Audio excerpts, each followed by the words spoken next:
Remplissez vos têtes et laissez vos têtes remplir vos corps. Ces toutes petites choses-là te rappellent qui tu es en réalité. Ce que les gens ne savent pas, c'est que la réflexion précède l'action. Si on réfléchit bien, on va bien agir. Mais si on réfléchit mal, on va mal agir. La meilleure manière pour prédire l'avenir, c'est de le préparer. C'est de le préparer. Dans la vie, ce n'est pas parce que les choses sont difficiles que nous n'osons pas. Non, c'est parce que nous n'osons pas que les choses sont difficiles. L'ignorance tue plus que le sida. Absolument. C'est parce que quand tu es ignorant, tout ce qui te manque, tous tes problèmes viennent du fait que tu es ignorant. Et quelqu'un m'a dit que la pauvreté n'est que la pauvreté mentale par manque de connaissances qui s'est matérialisée par une pauvreté physique par manque d'argent. Absolument.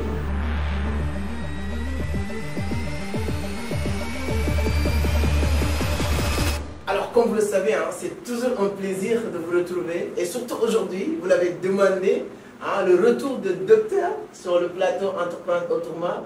La dernière fois, les gens ont aimé, apprécié, appris beaucoup de choses. Mais malheureusement, le temps, voilà, nous s'est compté la dernière fois, on n'avait pas eu l'occasion ou la chance d'aller aux profondeurs. Exactement. Et on a tout fait pour ramener encore docteur. Il a quitté encore Thiès pour venir. Aujourd'hui, comme vous le savez toujours, c'est docteur Abdoulaye.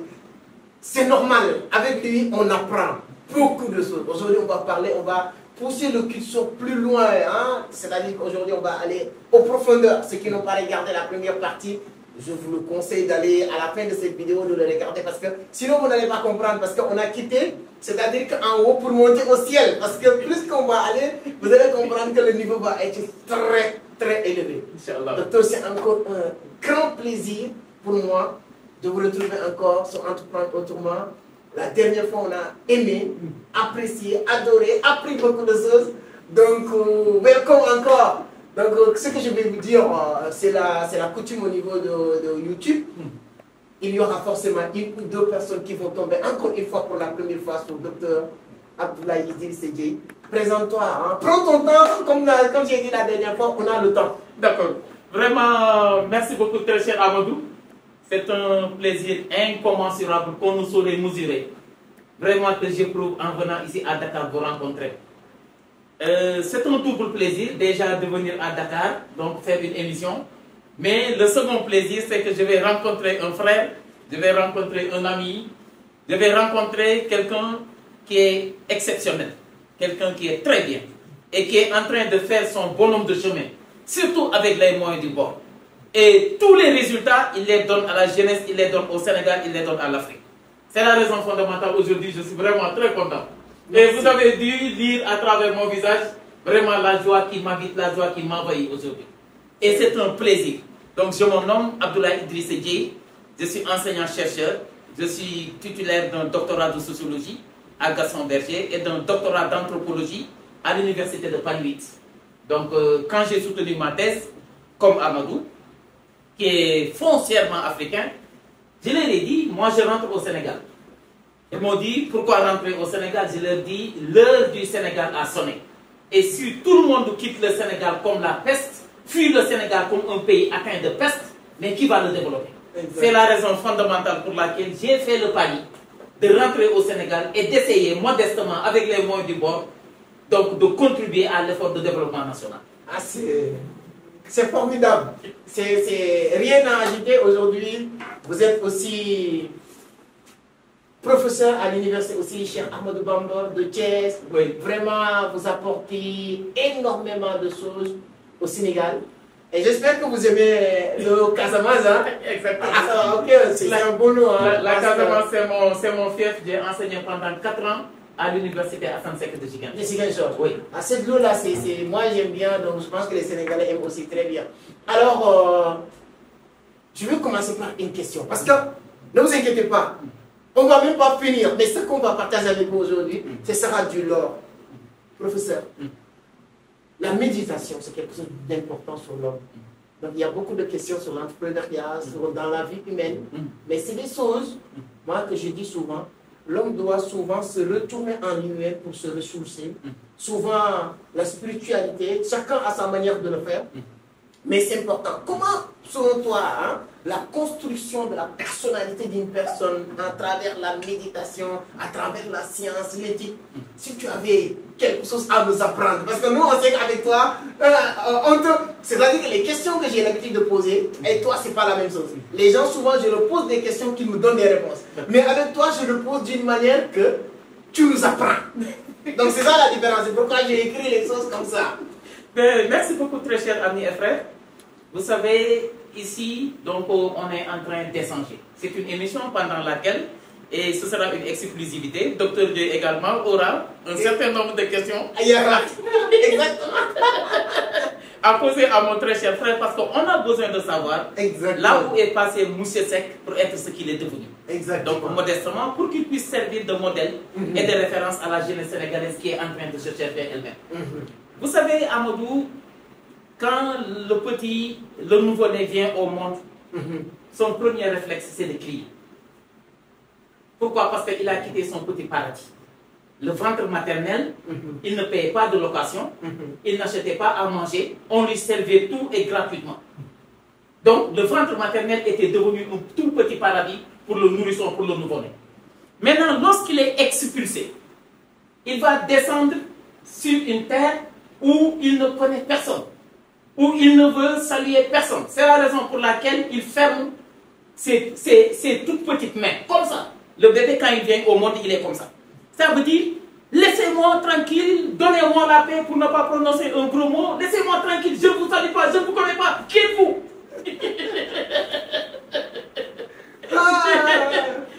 En fait, on le descend dans un endroit extrêmement difficile.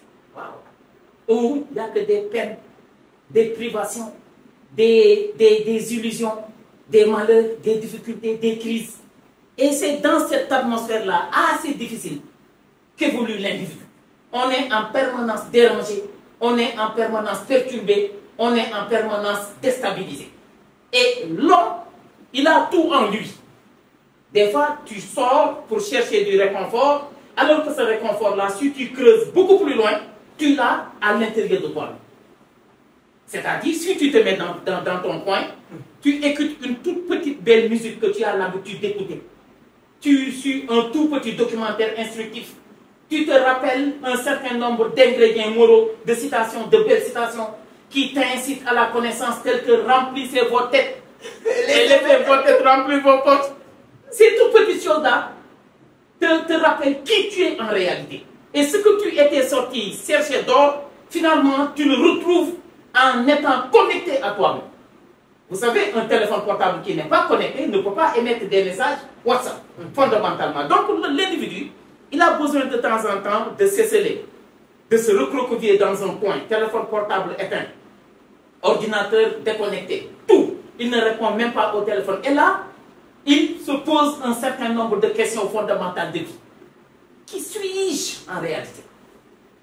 La réponse, ce n'est pas Amadou Seck, ce n'est pas Abdoulaye Gueye, mais c'est un individu en tant que missionnaire d'Allah subhanahu wa ta'ala qu'on descend ici-bas et qui doit se réconcilier avec lui-même, matérialiser le projet de développement dont il est porteur, mais en même temps se réconcilier avec son Seigneur et se réconcilier avec les membres de sa société. Et cette question-là, c'est toi qui en es l'émetteur et c'est toi qui en es le récepteur. C'est-à-dire, c'est toi qui les poses, mais il n'y a que toi qui a fondamentalement les réponses.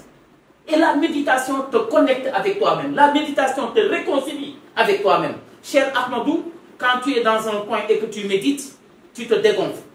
Tu te dégonfles. Tu es comme un ballon de foot qui se dégonfle. C'est-à-dire, tu repars à zéro. Tu remets les compteurs à zéro.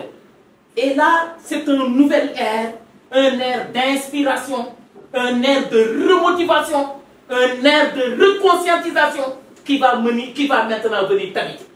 C'est la raison pour laquelle, avant que tu ne médites, et après avoir médité, tu n'es pas la même personne. C'est ça l'importance de la méditation dans la construction du développement personnel.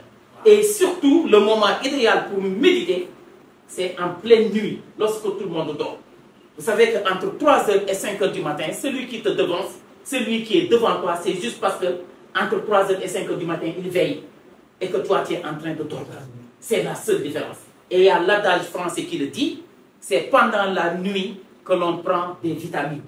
on ne prend les vitamines que pendant la nuit. Cher Ahmadou, moi qui ai une 205, je quitte Dakar à 3 h du matin, je quitte Thiès à 3 h du matin. Il va me falloir juste au maximum 30 minutes pour allier Dakar, avec ma toute petite 205. Ouais. Mais avec votre grosse Chrysler, si vous quittez Thiès à 9 h, pendant que le chemin il est embouteillé, vous n'arriverez à Dakar qu'à 11 h midi. Parce que pendant le jour, les voies qui mènent à Allah subhanahu wa ta'ala sont embouteillées. Mais c'est pendant la nuit maintenant que cet embouteillage-là se dissipe et s'élimine. C'est la raison fondamentale pour laquelle, des fois, dans le développement personnel, on a besoin d'entrer en communication avec soi-même, de se parler, de se connecter à son intimité. Et à l'intimité, c'est l'aide d'Allah subhanahu wa ta'ala. Parce qu'il y a que, et ce que les gens ignorent, c'est qu'en développement personnel, la personnalité, les gens pensent que ça doit être une personnalité crypto-rationnelle, crypto-objective, c'est-à-dire une personnalité déconnectée de la spiritualité. C'est faux. Les plus grands hommes de cette planète ont avant et après tout été des hommes spirituels. Mais Einstein, lorsqu'il a fait des recherches, lorsqu'il est entré en méditation, il a fait une série d'expériences. Il n'est pas parvenu à trouver la fameuse formule qui allait révolutionner la radioactivité à travers le monde, la science à travers le monde. Mais quand il a dit, je suis fatigué, je me laisse entre les mains de mon Seigneur omnipotent, il a dit ça, c'est comme s'il était en train de dormir, quelque chose est venu lui souffler à l'oreille, E égale MC au quart. La formule qu'il cherchait pendant des années, mais dont on avait la solution qu'Allah subhanahu wa ta'ala. Et il sortit dans les rues en train de courir et de crier Eureka, Eureka, Eureka. C'est-à-dire, enfin j'ai trouvé, enfin j'ai trouvé. Mais il a trouvé grâce à qui? À Dieu, à l'omnipotent, à l'omniscient. Voilà donc, cher Amadou, l'importance de la méditation.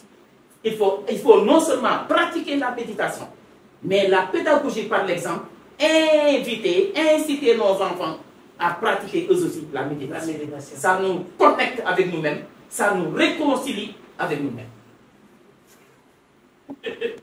Comme on dit toujours, avec docteur, on apprend. Vous voyez, moi j'ai capté. C'est-à-dire que j'étais en train de recevoir le message. C'est-à-dire que rien à dire. L'exemple parfait que vous avez donné, que personne sur terre ne peut pas, c'est-à-dire que nier, c'est quoi? Oui. Vous quittez Thiès à 3 h du matin avec votre 205 ou 305, en 30 minutes, 40 minutes, tu es à Dakar. Vous quittez Dakar avec Range Rover ou Hama, peu importe, à 9 h, oui, tu fais 2 h, 3 h de temps. La nuit. La nuit, elle est inspiratrice. C'est la nuit qui nous donne le savoir. Un homme de Dieu m'a confié qu'à 4 h du matin, il y a une étoile qui apparaît à travers le ciel. Et cette étoile-là n'apparaît à travers le ciel qu'à 4 h du matin. Toutes les 4 h du matin, il y a une étoile qui vient au niveau du ciel. Et quand cette étoile-là te trouve en train d'adorer ton Seigneur, quand cette étoile-là se trouve en train de chercher la connaissance, de méditer ou de lire, il y a Allah subhanahu wa ta'ala qui ouvre ta tête et qui déverse la sagesse. Vous savez, même un mémoire, quand tu l'écris la nuit, tu ne recevras aucun reproche lors de la soutenance. Parce que c'est l'inspiration divine qui arrive. On était dans les Dara coraniques vers Kaula. Notre professeur, je disais, qui nous disait qui avait l'habitude de nous réveiller à 4 h du matin pour apprendre. Nous, on commençait à apprendre entre 4 h du matin jusqu'à 8 h. On va aller prendre le petit déjeuner, après on revient maintenant pour continuer. Mais on nous disait toujours, il est préférable de rater les cours, disons, les cours de 8 h, 14 h, oui, que de rater les cours de 4 h, 7 h. Parce que tout ce que tu apprends entre 4 h et 7 h, tu ne l'oublieras jamais. Absolument. Et en ce moment-là, tu apprends quand même, mais quand tu apprends même, tu es en train de somnoler, en train de vouloir dormir, mais néanmoins que tu es en train de somnoler, ce que tu apprends en ce moment-là, tu l'oublieras jamais. Ça ne sortira jamais. Donc l'importance de la nuit. De la nuit. Et en ce moment-là, ce que tu apprends, c'est comme si tu écrivais sur du ciment mouillé. Ça ne s'enlèvera jamais. Mais quand tu apprends le jour, c'est comme si tu écris sur de l'eau. Ça va s'effacer. Ça va s'effacer automatiquement. Donc je pense que vous êtes en train de waouh. J'ai beaucoup de questions. Ma seule préoccupation maintenant, ou bien mes inquiétudes, est-ce qu'on aura encore le temps de tout développer? En tout cas, c'est un réel plaisir d'être ici. Mon très non, c'est le plaisir est partagé. Vraiment, moi, je suis impressionné. Je suis admirateur, je suis fan de ce que vous faites, ce que vous dites. Vraiment, je pense que, je ne dirais pas des autorités, mais en tout cas, le Sénégal, l'Afrique, doit vraiment exploiter. C'est-à-dire que ça doit être une compétition d'exploitation de cette ressource humaine de qualité qui est disponible dans ce pays. Et dans ce sens, je pense qu'on ne pourra pas citer ces genres de personnes sans te mettre sur la liste. Et donc ça, je pense que c'est très important. Vraiment, merci. Merci beaucoup. En tout cas, on va aller sur notre sud. Oui, il n'y a pas de souci. Alors, on est dans une quête de reconnaissance. On est dans cette mondialisation. Nous sommes dans cet univers où Afrique veut vraiment prendre sa place de leader. On est dans une terre vraiment d'opportunités. Hein? Il y a tout ici en Afrique. Comment on peut faire, selon vous, pour que l'Afrique, sur cette mondialisation, globalisation, prendre sa part et être l'Afrique que nous tous, comme vous avez quitté la France, vous avez quitté les États-Unis pour venir apporter votre pierre à l'édifice? Comment? Parce qu'il y a beaucoup de panafricains connus, on aura l'occasion même d'en parler parce que j'ai des questions pour ça. Selon vous, qu'est-ce qu'il faut faire? Merci beaucoup, très cher frère. Et je tiens à témoigner que tout à l'heure, lorsqu'il était en train de me prendre en bas, on marchait comme ça dans la rue, il y a quelqu'un qui nous a interpellés. Ouais. Vraiment pour le féliciter. C'est lui qui l'a reconnu, le gars. Il l'a félicité, il l'a chaleureusement salué, témoignant des multiples efforts que vous ne cessez de déployer pour conscientiser la jeunesse africaine. Parce que, cher Amadou, ce que les gens ne savent pas, c'est que la réflexion précède l'action. Si on réfléchit bien, on va bien agir. Mais si on réfléchit mal, on va mal agir. D'où l'éveil, l'impérieuse nécessité d'éveiller les consciences, de les réveiller. Et c'est ce que vous êtes en train de faire. Parce que cette impulsion africaine dont a besoin l'Afrique, elle passera par la jeune garde, qui est la jeunesse africaine. Vous savez, Amadou, la mondialisation, j'ai l'habitude de dire que quand en Afrique, il n'y avait rien à partager, quand ce qu'il y avait à partager était du côté de l'Europe, tout le monde s'était enfermé. C'était la bunkerisation. Ils étaient tous comme ça. C'était le protectionnisme économique. Les gens étaient comme ça. Parce qu'en Afrique, il n'y avait rien à partager. Tout ce qu'il y avait à partager était de l'autre côté de l'Occident. Europe, États-Unis, France, Inde, Asie, etc.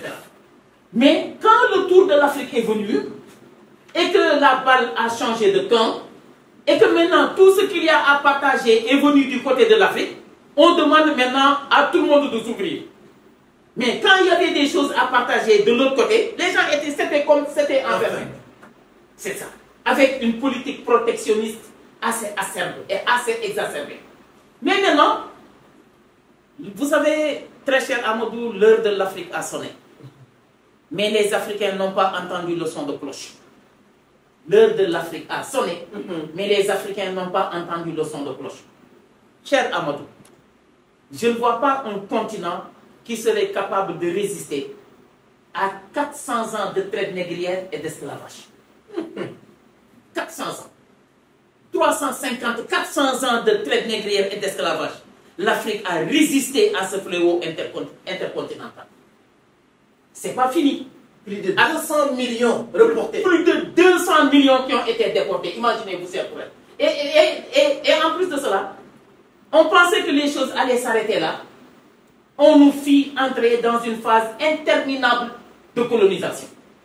Pendant plusieurs dizaines de décennies, l'Afrique a été dépouillée. L'Afrique a été expropriée. L'Afrique a été déchirée, déchiquetée par l'ancienne métropole.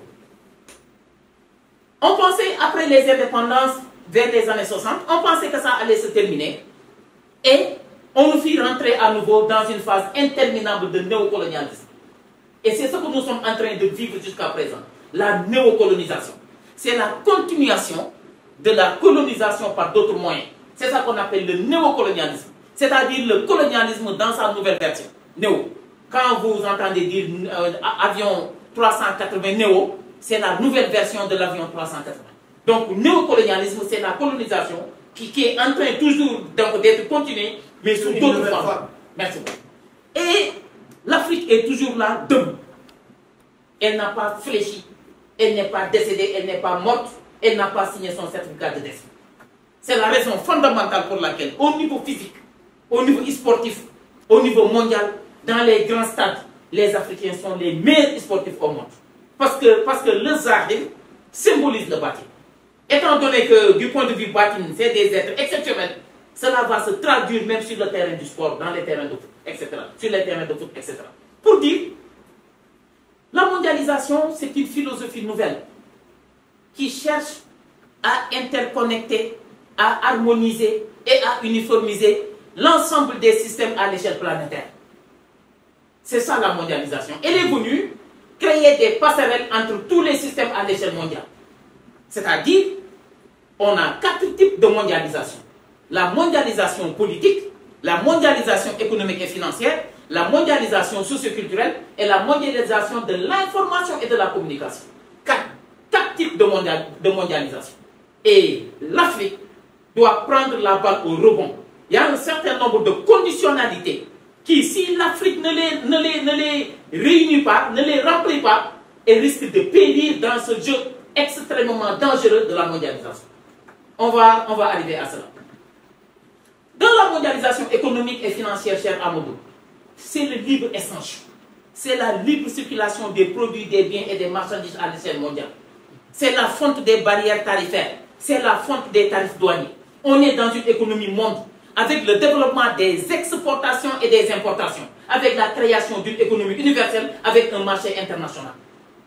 C'est-à-dire le Sénégal, qui a de l'arachide, il va produire son arachide, une partie, le Sénégal va la consommer, mais l'autre partie, interdiction de la garder au Sénégal. Elle sera mise sur le marché international pour que les autres pays, tels que la Côte d'Ivoire, qui n'ont pas assez d'arachide, lorsqu'elle va vendre son cacao, donc l'argent qu'elle aura à partir de la vente de son cacao, elle va acheter de l'arachide et rentrer avec.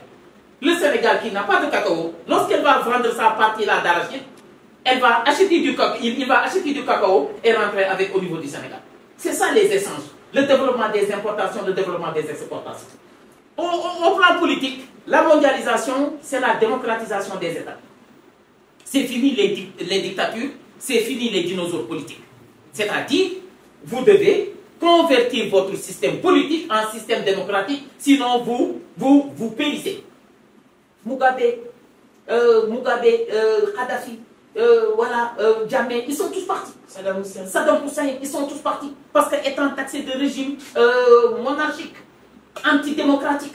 Donc, c'est la transparence, le respect la bonne gestion des deniers publics, le respect des droits humains fondamentaux. Hein? C'est ce qu'on appelle la limitation du nombre de mandats à 2 de 4 ou 2 de 5 selon les pays, etc. Troisième forme de mondialisation, la mondialisation de l'information et de la communication. Elle vise le développement de la com et l'accessibilité des informations. Les gens n'ont plus besoin, cher Amadou, d'acheter leur journal au prochain feu rouge. Ils attendent d'arriver au bureau, ils se connectent à seneweb.com, Dakar Actu, Sud Online, etc. Et vous avez les dernières informations, aussi bien nationales qu'internationales. Le développement de la com, on n'est plus dans une dynamique de différé, mais c'est du direct. À chaque fois qu'on organise une grande activité sportive à l'échelle intercontinentale, tu n'as pas besoin de te déplacer. Tu restes chez toi, assis dans ton salon, écran géant devant toi, les jambes surélevées, avec ta tasse de café Touba, tu te connectes à Internet et tu suis les Jeux Olympiques en même temps que ceux qui sont à Paris. Et tu ne paies pas le billet, d'avion, tu ne te fais pas agresser, tu ne perds pas ton porte-monnaie. C'est ça le développement de la communication. Communication, allez-y. La communication. Même notre caméraman est content. Mais c'est le poids. C'est le poids des mots, c'est la puissance des mots, c'est la force des mots. Ouais. Les 2 guerres mondiales ont été éteintes grâce à la communication. 4e dimension, la mondialisation socioculturelle. Il faut que les individus voyagent. comme le fait notre très cher Amadou. Aujourd'hui, il est à Dubaï, machallah, aujourd'hui, demain au Cameroun, après-demain au Niger, etc. Il faut que les gens voyagent. Et on a envie de créer une culture universelle, une culture un tout petit peu partout en Afrique. C'est idéalisant, c'est utopique. On ne peut pas avoir la même culture partout. En lieu et place d'avoir une culture universelle, on la remplace par la culture de l'universel. C'est-à-dire, ce qui nous divise, ce n'est pas le plus important. Ce qui nous sépare, ce n'est pas le plus important. Mais le plus important, c'est ce que nous partageons ensemble. C'est le vivre ensemble, avec le citoyen monde. C'est-à-dire cet homme-là qui s'enracine dans ses valeurs et qui va un tout petit peu partout et qui se transforme en pot de lait Gloria. Vous savez le pot de lait Gloria, cher Amadou, vous le mettez dans une fosse septique, vous le traînez au niveau du tas d'immondices, vous le mettez dans la rue au niveau du sable. Percez-le, nettoyez-le bien, percez-le, le lait ne vous donnera aucune maladie. Bien que ce pot-là soit traîné partout. Ouais. C'est ça l'homme nouveau, le citoyen monde. Va où tu veux, mais tu ne changeras jamais. Tu restes toi-même. Tu restes toi-même. Donc là, et dans ce jeu-là de la mondialisation, l'Afrique, vous savez, elle fait moins de 2% au niveau de la balance commerciale internationale. L'Afrique pèse à hauteur de 1% et quelques sur la balance commerciale mondiale. Mais c'est minime, c'est infime. C'est pas normal. Non. L'Afrique, c'est la vache laitière qui nourrit tous les autres continents, mais qui n'est pas capable de se nourrir elle-même. Ce n'est pas normal. C'est pas normal. C'est pas normal, cher Amadou. Écris-moi sur les commentaires, c'est pas normal. C'est pas normal. Donc l'heure de l'Afrique a sonné. Il faut que les Africains en soient informés. Houphouët-Boigny disait, tous les Africains étaient en train de dormir, sauf le Sénégalais qui les a réveillés, puis à son tour est plongé dans un sommeil profond. C'est ce que disait Houphouët-Boigny. Ce qui a réveillé les Sénégalais est plongé. Tous les autres Africains étaient en train de dormir, sauf le Sénégalais qui les a réveillés. Lui aussi, après avoir réveillé les autres, comme en train de dormir. En train de dormir. C'est ce que actuellement, c'est ce qui est arrivé à l'Afrique. L'Afrique a réveillé tous les continents, les a entretenus pendant plusieurs décennies. A permis à ces pays-là, à ces continents-là, d'être riches, mais sombres dans la pauvreté absolue. Il y a l'émigration clandestine, il y a le réchauffement climatique, il y a le sous-emploi, il y a l'analphabétisme, il y a les inondations, il y a les tsunamis, il y a la crise morale, il y a le terrorisme, il y a la crise sociale, il y a les crises politiques, il y a les dictatures, il y a les coups d'État, etc. Mais ce tableau-là, il est assez sombre pour être caricaturé à dessein. C'est la raison fondamentale aujourd'hui pour laquelle l'Afrique doit respecter ces trois conditionnalités pour peser un tout plus lourd au niveau de la balance politique et économique du monde. Trois conditions. L'Afrique doit s'approprier la science, la technique et la technologie. Science, technique et technologie. Pourquoi, cher Amadou? Parce que ça aurait été un très grand avantage pour le Sénégal d'avoir construit par lui-même et pour lui-même l'autoroute à péage. Mais il a fallu faire appel à nos amis chinois, que je les rétribue. Ça aurait été un plaisir que le Sénégal ait construit lui-même le stade Abdoulaye Wade. On a confié ça à nos amis turcs, je pense, et l'aéroport AIBD a été construit par nos amis turcs. Imaginez-vous, parce que les Africains eux-mêmes ont un déficit de science à rattraper. Pourquoi? Parce que nous pensons que la culture, c'est la chanson, c'est la lutte, c'est la musique, c'est la danse. LMD, lutte, musique, danse. Merci beaucoup. Alors que les ingrédients fondamentaux de la culture, c'est l'art, la science, la technique et la technologie et la religion. Ces quatre dimensions-là. Donc la première conditionnalité pour sauver l'Afrique dans ce jeu obscur de la mondialisation, c'est que l'Afrique doit s'approprier la science, la technique et la technologie pour éviter cette dépendance un tout petit peu conditionnalisante vis-à-vis de nos experts et de nos partenaires extérieurs. Je pense qu'ils n'ont pas entendu Cheikh Anta Diop. Armez-vous de science jusqu'au dents. Merci beaucoup, très cher. À connaissance égale, on va s'asseoir sur la même table. Aux jeunes Africains, armez-vous de science jusqu'au dents. C'est ce qu'il a dit. C'est Anta Diop. Oui, et il a parlé aux États africains en leur disant l'Afrique doit s'unir au grand risque de périr. Si l'Afrique ne s'unit pas, elle périra. Mais il avait raison. Les gens, ils ne sont pas, comme vous avez dit, hein, on a réveillé les autres. Et on est en train de dormir. Et l'ancien Anta Diop, moi, ça me fait tellement mal quand je fais des recherches dans la science, tout ce qui est histoire et tout, même les gens qui sont ailleurs prennent référence ici, sur Cheikh Anta Diop. Vous savez que son plus grand disciple n'est pas sénégalais. Cheikh Anta Diop. Il est burkinabé. Il s'appelle M. Théophile Obenga. Oui, oui, Obenga, qui vient de décéder malheureusement, un grand scientifique, chercheur. Je connais un de ses disciples maliens qui s'appelle Fakoli Doumbia. Absolument. Il a écrit plus de 13 livres. J'ai lu le monsieur. Il est devenu même incompris maintenant en Afrique parce que ce qu'il développe a dépassé le niveau de compréhension de ce qu'il écoute. Les grands hommes, ils ont toujours été incompris. Parce que nul n'est prophète chez soi. Exactement. Parce que tu arrives à un certain niveau, ce que tu dis dépasse le niveau de celui qui t'écoute. Donc, je disais que les conférences qu'est en train d'organiser notre très cher ami et frère, M. Amadou, à Dubaï, au Cameroun, au Niger, en Côte d'Ivoire, un tout petit peu partout en Afrique, il y a plus d'entrées dans ces conférences-là qu'au Sénégal. Oui. Parce que 3 fois plus. 3 fois plus. Parce que les grands hommes irradient leur peuple. C'est après leur départ qu'on se rendra compte de leur exacte dimension. Vous savez, ici au Sénégal, on a la malheureuse habitude de faire des hommages posthumes.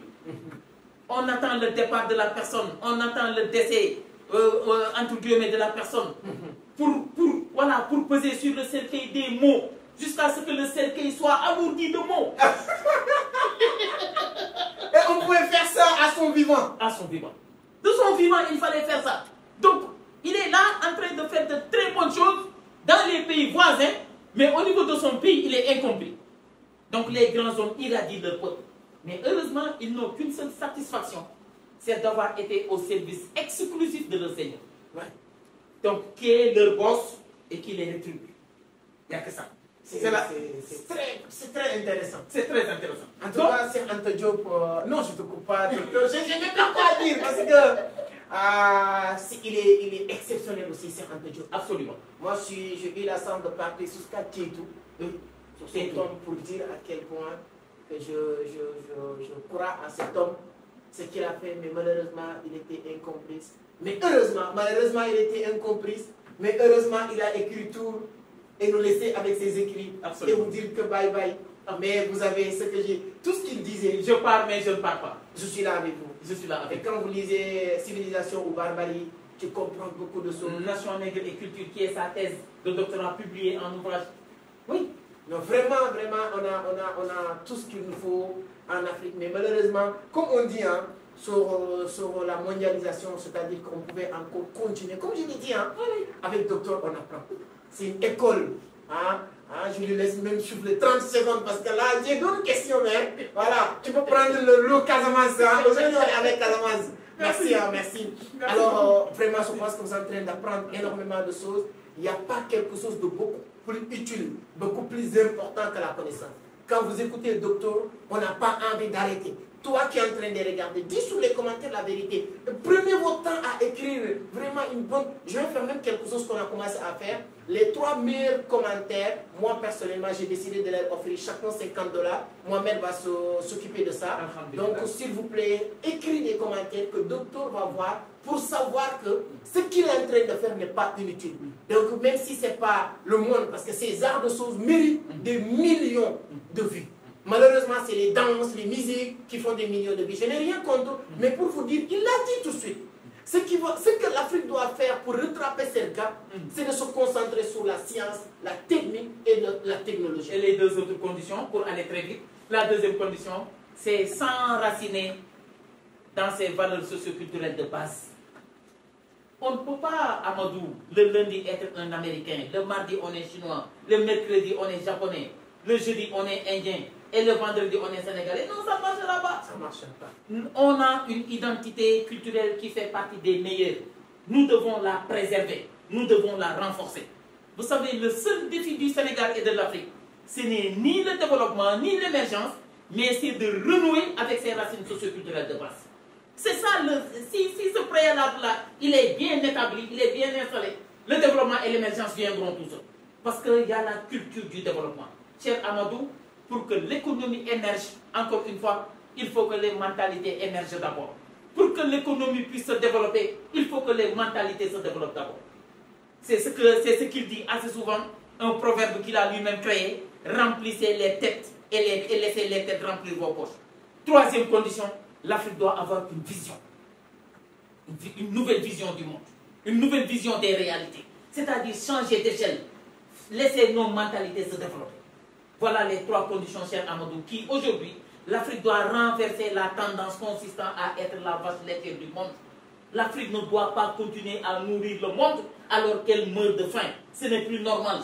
On ne doit plus laisser nos jeunes aller s'embarquer au fin fond de l'océan Atlantique.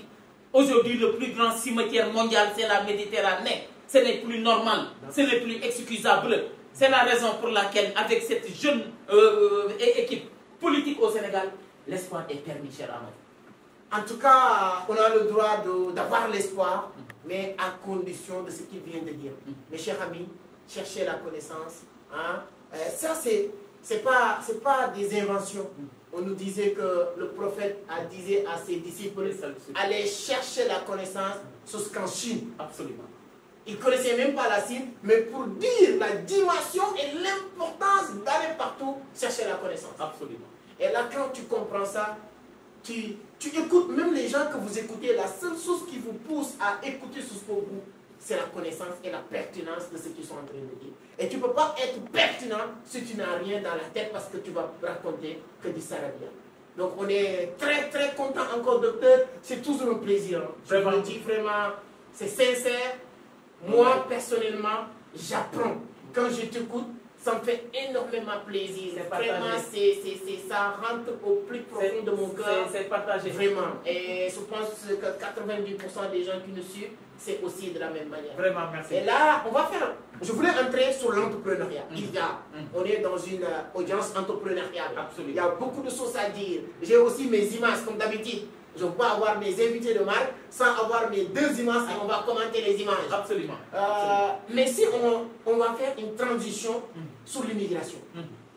Parce qu'aujourd'hui, quoi qu'on puisse dire, c'est-à-dire que ces événements meurtriers, ça suffit au fait. Oui. Vous avez dit la colonisation, l'esclavage, tout ça. Mais aujourd'hui, on continue à aller. Avant, on nous imposait la semaine dernière, c'était à Gorée et j'avais des larmes aux yeux quand on m'a raconté ce qui s'est passé dans ces petites cellules, ces portes aller sans retour. Mais aujourd'hui, les gens prennent à leur propre gré cette porte sans retour pour aller mourir. Absolument. Qu'est-ce qui doit être la solution? Quel est le problème fondamental qui fait qu'on a beaucoup parlé? On sait que ce n'est pas normal, mais les gens continuent à prendre l'épreuve et 60% mourir dans cet océan. Les causes fondamentales, c'est la forte et exécrable pression sociale dont sont victimes les jeunes dans la société sénégalaise et dans les familles sénégalaises en particulier. Cher Amadou, tey nga tekki ni sa doomu baay tekkee et par force tey nga am ni sa doomu baay amee et par force te xamoo doomu baayam nu mu def ba am xamoo ni ñoom ñaar seeni destin bokkul parce que yàlla dafa bind te yamale ko. La forte pression sociale. Nos mamans sont même capables d'aller jusqu'à vous retirer la parole lorsque vous êtes dans la maison et que vous ne fassiez absolument rien du tout. Les gens ne vous parleront pas. On ne t'informe même pas sur les événements de la famille. Si tu es l'aîné, tu deviens le cadet. C'est exactement ça. La personne arrive à un certain niveau maintenant, je prends les plans, même si je meurs parce que je suis déjà mort à la maison. Et puis dans un contexte de quartier, un quartier inondé, où on a des eaux de pluie 12 mois sur 12, un quartier avec un fort taux de banditisme et de criminalité, un quartier avec de toutes petites maisons, des maisonnettes, des maisonnettes avec 20 personnes, des maisonnettes avec 15 personnes. Mais finalement, l'enfant, il s'étouffe et il a envie de sortir et de découvrir d'autres horizons. Ne serait-ce que pour échapper à cette pression sociale-là qu'il subit. Ne serait-ce que pour ne plus entendre la voix de sa maman lui dire il faut que tu réussisses coûte que coûte, quoi que cela puisse te coûter. Tu dois te marier. Tu dois te marier. Tu dois acheter une maison. Tu dois acheter une maison. Ton ami a acheté une voiture. Ton ami a acheté une voiture. C'est comme ça que ça se passe. ami m'a envoyé, ma copine doit aller à la Mecque. Alors que ce sont ces gens-là qui sont à l'extérieur, qui entraînent cela, qui nourrissent et inspirent cette pression. Pourquoi? Parce que c'est l'ère du numérique, c'est l'ère des vidéos, c'est l'ère de WhatsApp. Les gens là-bas, ils font des vidéos qui n'ont rien à voir avec la réalité. Voilà, ils affichent un mode de vie qui n'est que de la cosmétique. Pourquoi? Parce que les gens, ce qu'ils vivent et ce qu'ils sont en train d'endurer, ils ne le diront jamais aux Sénégalais qu'ils ont laissé sur place.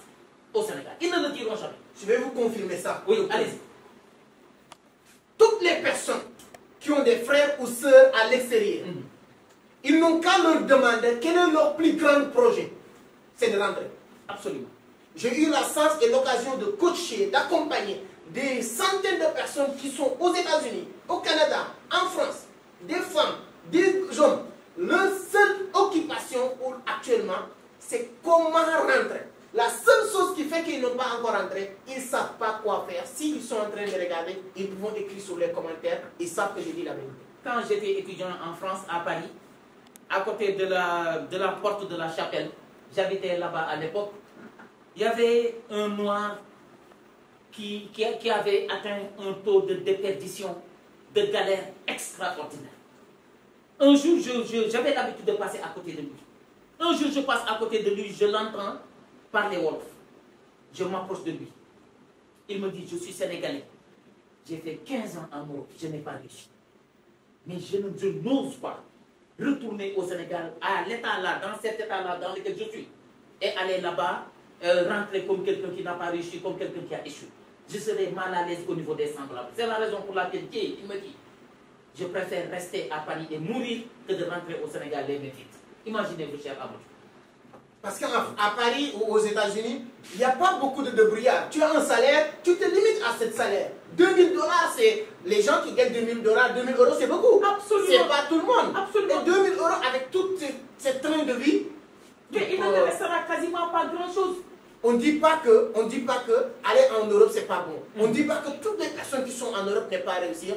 Mais de la même manière qu'au Sénégal, il y a des gens qui ont échoué, il y a des gens qui ont réussi. C'est de la même manière que aussi en Europe, certains réussissent, certains, mais la majorité aussi, galèrent ou ont du mal à régler ou bien les fins du mois en tout cas. Dieu a dit, la fortune de ma créature, les biens de ma créature, ce que ma créature doit avoir, c'est moi, Allah subhanahu wa ta'ala, qui m'en sache. Et ce dont Allah se sache devient quelque chose qui va arriver inéluctablement. Vous savez, et la deuxième cause à cette émigration-là clandestine, qu'on appelle émigration irrégulière, avec le langage institutionnel et comment on dit, et diplomatique, c'est l'ignorance. Les gens ne savent pas exactement ce qui se passe là-bas. L'ignorance. L'ignorance. Parce que les gens là-bas, ils pensent que là-bas c'est un paradis terrestre, c'est un Eldorado, que tout fonctionne, qu'on ramasse les dollars dans la rue, qu'on ramasse l'euro dans la rue, dans les métros, partout, il y a de l'argent. Non, c'est faux. Il y a des Français autochtones, des Franco-Français, pour insister sur ça, qui ont la nationalité française et qui mendient en France. Il y a des Sénégalais, bons pains, qui ne sont jamais sortis du Sénégal et qui aident leurs homologues, leurs concitoyens sénégalais à réussir. Donc l'affaire là, voilà, partout où tu puisses être, crée ton propre paradis. J'ai l'habitude de dire, fii si àddina nit mooy dugal boppam àjjana bu ñu demee yomal xiyaam nag yàlla mooy dugal àjjana. Très cher Amadou, ne te laisse jamais stresser par quelqu'un ou bien par quoi que ce soit. C'est-à-dire, vis ta vie selon la propre vision que tu t'es fixée. Et sache que la terre, elle est assez vaste. Mais au Sénégal, il y a des opportunités. Et tu sais quoi, cher Amadou, c'est que le Sénégal est en chantier. Le Sénégal est en chantier. Le pétrole là qu'avait prédit Serigne Fallou et Serigne Baye Niass, Abdoulaye Niass et tous nos aïeux, mais c'est ce pétrole là qui est arrivé. Mais Serigne Fallou et Serigne Abdou et Cheikh Al Ibrahim ont dit, un jour viendra au Sénégal, tu auras de l'aumône à vouloir donner à quelqu'un. Tu ne verras jamais quelqu'un qui est dans la précarité pour que tu puisses lui offrir cela. Tout le monde sera dans la félicité et dans la bénédiction divine. Mais cela, ça va arriver. Ouais. Ça demande un leadership politique fort, une grande vision et une grande politique pétrolière et énergétique. Il n'y a que ça. L'ignorance, ce que vous avez dit. L'ignorance. Il y a quelqu'un qui m'a dit qu'en Afrique, l'ignorance tue plus que le sida. Absolument. C'est parce que quand tu es ignorant, tout ce qui te manque, tous tes problèmes viennent du fait que tu es ignorant. Et quelqu'un m'a dit que la pauvreté n'est que la pauvreté mentale par manque de connaissances qui s'est matérialisée par une pauvreté physique par manque d'argent. Absolument. Donc il faut sortir dans l'ignorance et il faut informer, éduquer. Et j'aime bien Idriss Aberkam, oui, l'auteur du livre Libérer ton cerveau. Il a invité les étudiants, les intellectuels, les savants et leur poser cette question. Comment faire pour éliminer tous les prisons du monde? Les gens disent que c'est pas possible. Le fait que tu dis c'est pas possible, tu mets une barrière dans ta tête. Allons-y sur les bases des possibilités d'abord. Réfléchissons sur les bases de possibilités. Tout le monde est bloqué. Il dit que pourquoi toi tu n'es pas en prison? Le monsieur dit que parce que je suis bien éduqué. Voilà une piste, parce que si on édite tout le monde d'un coup, on pourrait aller sur un pays ou un monde sans prison. Absolument. Donc si toi tu dis, c'est pas moi qui dis, oui, c'est toi qui dis que tu n'es pas en prison parce que tu es bien éduqué. Oui. Donc disons que ça va nous prendre 10 ans, 50 ans, 100 ans ou bien des siècles. Mais si on fixe un objectif de bien éduquer tout le monde, on peut aller dans un monde sans prison pour confirmer l'importance de l'éducation. Et l'éducation, c'est l'inverse de l'ignorance. De l'ignorance. Et pour confirmer ce que vient de dire mon très cher ami, ouvrez une école, vous fermez 10 prisons. Fermez une école, vous ouvrez 10 prisons. Très important. L'importance de la connaissance. Ça revient encore sur Cheikh Anta Diop. Et si vous écrivez ham-ham, ham-ham, ham tiré, ham, ça veut dire ham-ham, cela veut dire le savoir, la connaissance. Si vous enlevez le X, ça vous donne quoi? Am-am. Ham-ham égale am-am. Et sur tous les niveaux, hein, si tu le prends en français, tu dis savoir, tu enlèves le S, ça te donne avoir. Merci beaucoup. Tu écris en Wolof, ham-ham qui est le savoir. Le savoir. Tu enlèves juste le premier lettre, oui, ça te donne am-am qui est l'avoir. L'avoir. Tu l'écris en français, oui, ça te donne savoir. Savoir, tu enlèves le S, ça te donne avoir. Et tu sais quoi? Le X, c'est ton âme charnelle, sa bakkan. Bis bo xexé ak sa bakkan, si ça ko xam-xam, yalla dina la jox am-am. Donc les amis, remplissez encore la tête et laissez la tête remplir les fosses. C'est très important. Je raconte une histoire que mes gars aiment bien. Il me dit tout le temps, tu n'as pas encore parlé de Suleiman, le prophète Suleiman. Oui. Lorsque tu lui as demandé de choisir entre la connaissance, la richesse, le pouvoir, il dit que non, ne me piégez pas. Oui. Pourquoi vous voulez me donner des pieds? Pourquoi vous voulez me piéger? Je prends la sagesse, le savoir. Et lorsqu'il a eu le savoir et la connaissance, il a dirigé le monde. Absolument. Le siècle, le monde. Absolument. Pendant des années. C'est-à-dire qu'il était le prophète le plus riche, qui plus de pouvoir, etc. etc. Grâce à quoi? La connaissance. La connaissance. Et hier, pour être riche et respecté, il fallait beaucoup de terre, beaucoup de greniers, beaucoup d'enclos, beaucoup d'épouses, beaucoup d'enfants. C'est ça qui symbolisait la richesse de la personne dans la société à laquelle elle appartenait. Mais en ce 21e siècle, cher Amadou, pour être riche et respecté dans ce monde, il faut le savoir. Le savoir. Et demain, c'est les réseaux. Et étant donné qu'on est en phase intermédiaire, il faut et le savoir et les réseaux. Le savoir, forcément, l'avoir va le suivre. Moi, je dis souvent que le pouvoir et la richesse, ce sont des créateurs vivants qui ont besoin d'être nourris pour continuer à vivre. Absolument. La seule chose qui nourrit cette richesse et pouvoir, c'est la connaissance. C'est la connaissance. Si vous avez la connaissance, c'est le pouvoir et la richesse qui vont te chercher parce qu'ils ont besoin de se nourrir avec ce que tu as. Absolument. Mais si tu n'as pas la connaissance, tu peux faire tout ce que tu veux, mais le pouvoir et la richesse vont te fuir comme un peste parce que tu n'as pas quelque chose qui peut leur nourrir. S'ils sont avec toi, ils vont mourir parce que tu ne peux pas leur entretenir. C'est pourquoi tu vois quelqu'un qui a de l'argent, du jour au lendemain, il a tout perdu. quelqu'un qui a de l'argent, du jour au lendemain, il finit en prison parce que l'argent va lui mettre dans une condition qui va lui mettre en prison pour se séparer de lui. Absolument. Parce que l'argent, qui est la richesse et le pouvoir, va être là où ils vont nourrir, il faut se nourrir et être bien entretenus. La seule chose qui peut le faire, c'est la connaissance. dama am sama benn sëriñ Muniru Njegen al Khalifa yàlla na fi yàgg te wér. maa ngi ziare waale Khalifa yëpp sëñ Muntaxa mu baax mi di ko sargal si 5 septembre si la sëñ Touba laxasoon dem géej ba gane combat bu rëy boobu. maa ngi nuyu sëñ Babacar si Mansour di ko sargal si burdu bi bu njëkk bi nga xam ne démb lañ ko doon célébré waaye di ziare di ñaanal sëriñ Muniru Njegen moom dama ko dégg muy wax naan man rendi naa xaalis. nee na xaalis moom dépassé na c'est pas le plus important effectivement cher Amadou vous savez les grands hommes se soucient d'éthique les petits hommes se soucient d'étiquette c'est voilà les grands hommes se soucient d'éthique les petits hommes se soucient d'étiquette des décorations qu'ils vont eux-mêmes commander qu'ils vont eux-mêmes demander et ils sont prêts à débourser de l'argent pour acheter des décorations c'est très important. C'est la raison fondamentale pour laquelle Cheikh Ahmadou Bamba nous dit tu es venu sur terre rechercher que 3 choses mais cherche-les dans l'ordre xam-xam xaalis soxna xam-xam connaissance xaalis avoir soxna une bonne épouse.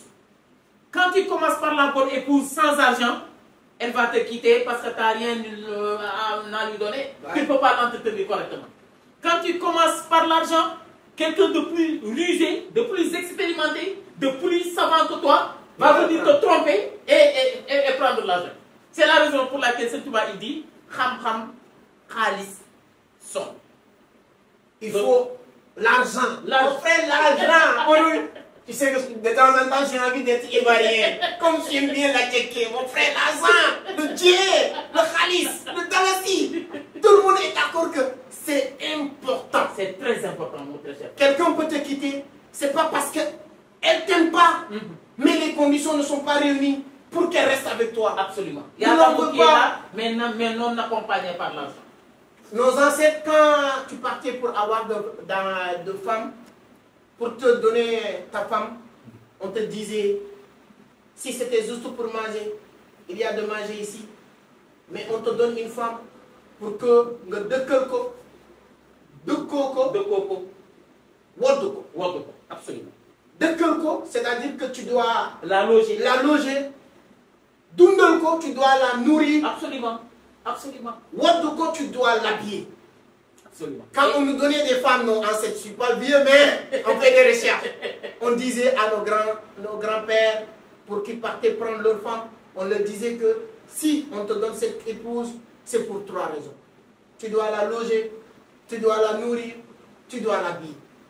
Sans l'argent, tu ne pourras pas le faire. Absolument. Et quelqu'un m'a raconté une histoire qui dit que c'est l'un des éléments qui faisait que les hommes, en ce moment-là, ils avaient ce qu'on appelait ici le job. C'est-à-dire que ça leur pousse en disant que maintenant, je ne suis plus la personne que j'étais hier. Hier, je n'avais plus de responsabilité. Et là, on vient de me dire, la loger, la nourrir et l'habiller. C'est ce que je dis aux jeunes. Au lieu d'être dans l'illégalité, mariez-vous et rentrez dans la légalité conjugale. Vous n'êtes plus dispersés. Vous ne gaspillez plus. Vous ne courez plus de risque de se faire agresser la nuit, etc. Mais tu deviens un être responsable, respecté et responsabilisé. C'est ça les vertus du mariage. Ce n'est pas parce que je suis jeune que je ne dois pas me marier. Aux âmes bien-nées, la valeur n'attend point le nombre des années. Et le mariage nous évite la dispersion. Quand je suis célibataire, j'ai tendance à me disperser, à disperser mon avoir, à disperser mon savoir. C'est-à-dire qu'il n'y a pas un être qui veille sur moi, il n'y a pas un être qui m'accompagne vers la réussite. C'est la raison fondamentale pour laquelle les jeunes qui en ont le minimum de possibilités, mais pourquoi ne pas plonger dans un mariage? Et des fois, c'est la bénédiction divine qui vient maintenant pour ouvrir les portes. C'est très important, on dit que chaque grand homme, il y a une grande dame. Merci beaucoup. Et j'ai bien appris avec Barack Obama quand il racontait son histoire. Absolument. Avec Michelle Obama. Right. Alors, comme vous le savez, comme toujours, Si on ne sort pas même sur le sujet, il y a encore d'autres questions. On va plonger un peu dans l'entrepreneuriat. Maintenant, on va parler, je pense que vous donnez aussi même des cours dans le domaine de la communication. Absolument. Dans les grandes universités. Nous sommes entrepreneurs. L'importance de maîtriser la communication pour se développer et réussir en business et en entrepreneuriat. Merci beaucoup. Très cher Amadou, vous avez posé une question extrêmement importante. Parce que communiquer, c'est véhiculer, transmettre, échanger un ou plusieurs messages. C'est ça la définition de la communication. Véhiculer, communiquer, échanger, transmettre un ou plusieurs messages. Et quels sont les niveaux de communication? Il y a trois. Trois niveaux de communication. Trois niveaux de communication. Je veux que vous notez, parce qu'on est en formation, ce n'est pas une émission. Absolument. Le premier niveau de la communication, c'est l'émetteur. C'est la centrale de Bel Air qui produit l'électricité et qui l'envoie. L'émetteur, la personne qui produit le message. Deuxième niveau de communication, il y a le message lui-même. Le message, qui doit être clair, compréhensible, concis, précis, lisible et extrêmement agréable à entendre. On peut répéter? C'est parti. Je dis un bon message, oui, doit être clair, agréable, compréhensible, lisible et précis et concis également. Troisième niveau de communication, c'est le récepteur, la personne à qui est destiné le message. L'émetteur, le message et le récepteur. Maintenant, ça c'est la définition, les différents niveaux, les différentes formes maintenant de communication. Il y en a 4, mais résumés en 3. La communication verbale ou orale. La communication écrite. Et la communication gestuelle ou non verbale. La communication orale, c'est la communication verbale, c'est la production de mots, M-O-T-S, qui nous évite les mots M-A-U-X. C'est-à-dire quand... Nous sommes à l'université maintenant. Là, on est rentré dans l'université, on est plongé. Quand la France et l'Allemagne avaient décidé pendant la Deuxième Guerre mondiale de se parler, ils avaient utilisé les mots M-O-T-S pour éviter les mots M-A-U-X. C'est la communication qui a éteint les deux guerres mondiales.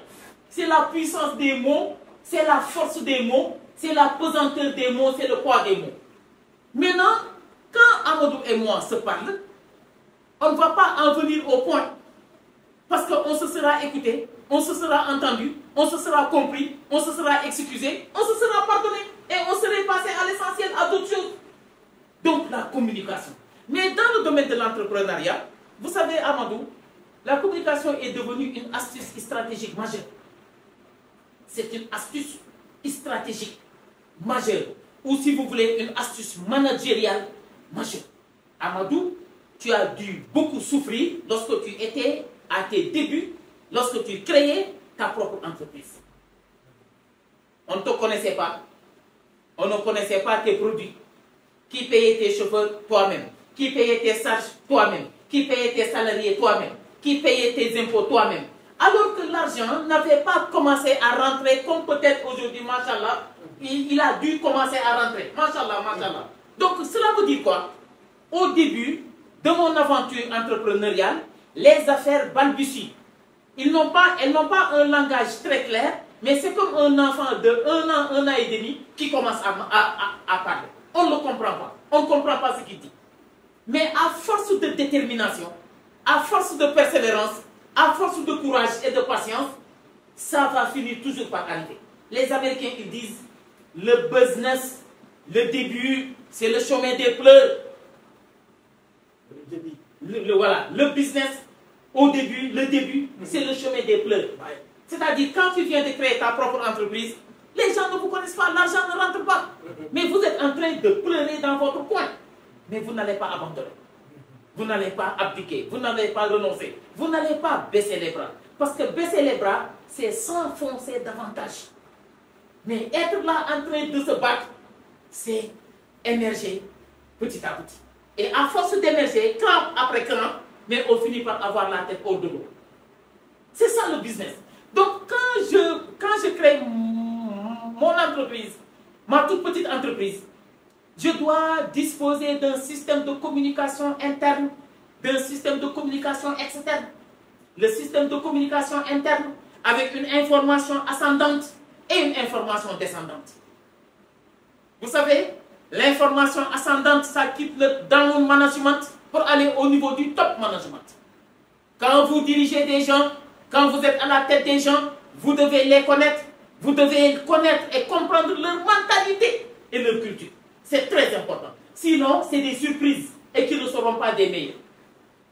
Boo jiitee ay nit te xamoo leen du ñu jug si di la bett bu la doon bett sax ak lu baax nga mën wax mais dañ lay bett si safaan ak lu naqari loo xam ni ce sera une pilule très amère à avaler, n'est-ce pas? Quand tu diriges des gens que tu ne connais pas, ils ne cesseront de vous surprendre et de façon désagréable. Ouais. C'est la raison pour laquelle un bon chef d'entreprise, il doit maîtriser la psychologie de ses ressources humaines. Abdou mii kat xam naa li mu man, xam naa li mu manul, xam naa li mu capable. Bu nit ñëwee sax sosal la si Abdou di nga xam ndax yow exactement moo ko def wala def. C'est très important. Donc il y a dans la communication interne et la communication externe d'entreprise, nous en sommes au niveau de la communication interne. Elle a deux dimensions fondamentales. L'information ascendante et l'information descendante. L'information ascendante, ça quitte le down management pour aller au top management. Le top management, c'est qui? C'est les ingénieurs et les cadres. Le down management, c'est les ouvriers et le petit personnel. Mais, c'est-à-dire, il y a des informations à travers les boîtes à idées, à travers les sites web, à travers les commentaires, mais ça te fait un ressenti à la base. Qu'est-ce qui se passe en bas? Voilà.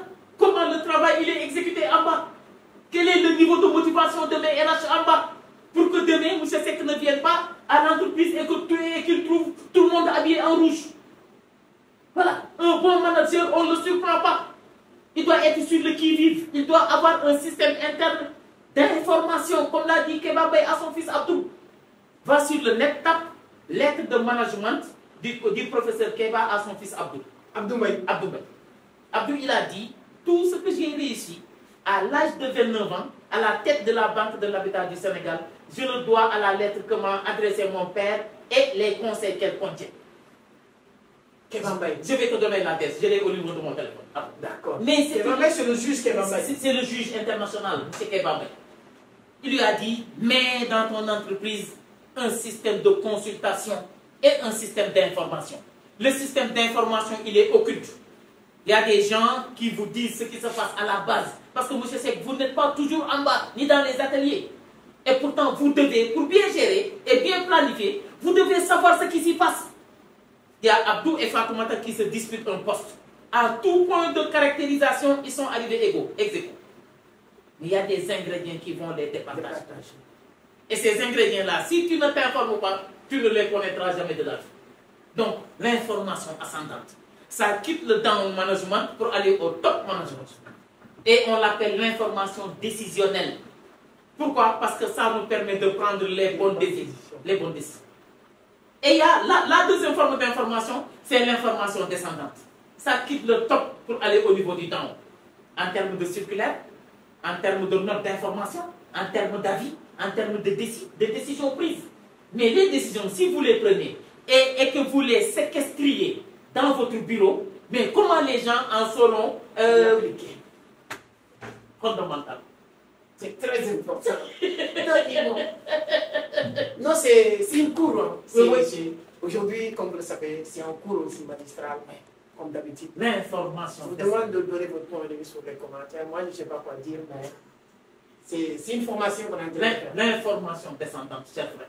Et maintenant, quand on quitte cette information-là intérieure, cette communication intérieure ou interne, les deux mots vont de pair, soit communication interne, soit communication intérieure. Ça se passe au niveau de la sphère interne de l'entreprise. C'est comme le recrutement interne et le recrutement externe.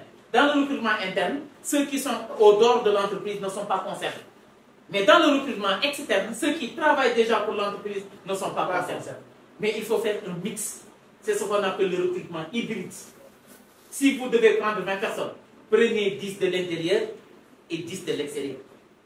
les 10 que vous allez prendre de l'intérieur, ça motive davantage les RH.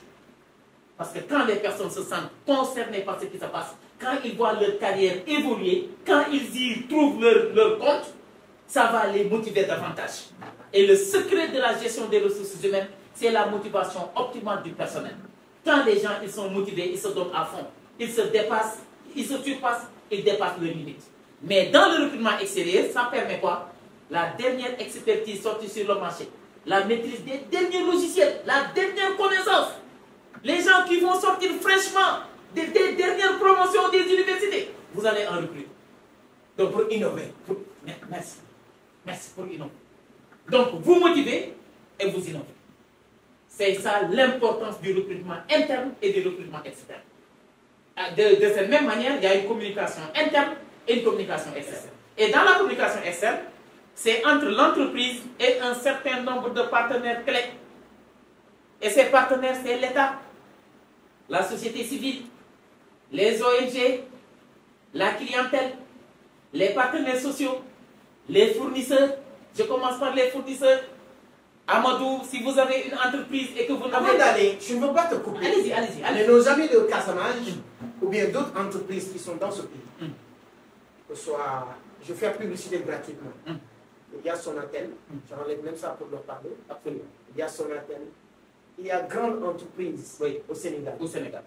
Je fais cette plaidoirie. Vous ne m'avez pas demandé de le faire. Non. Je prends Dieu, ma main sur le Coran. Oui. On ne s'est pas parlé de ça. On en a Je ne dis pas pour lui.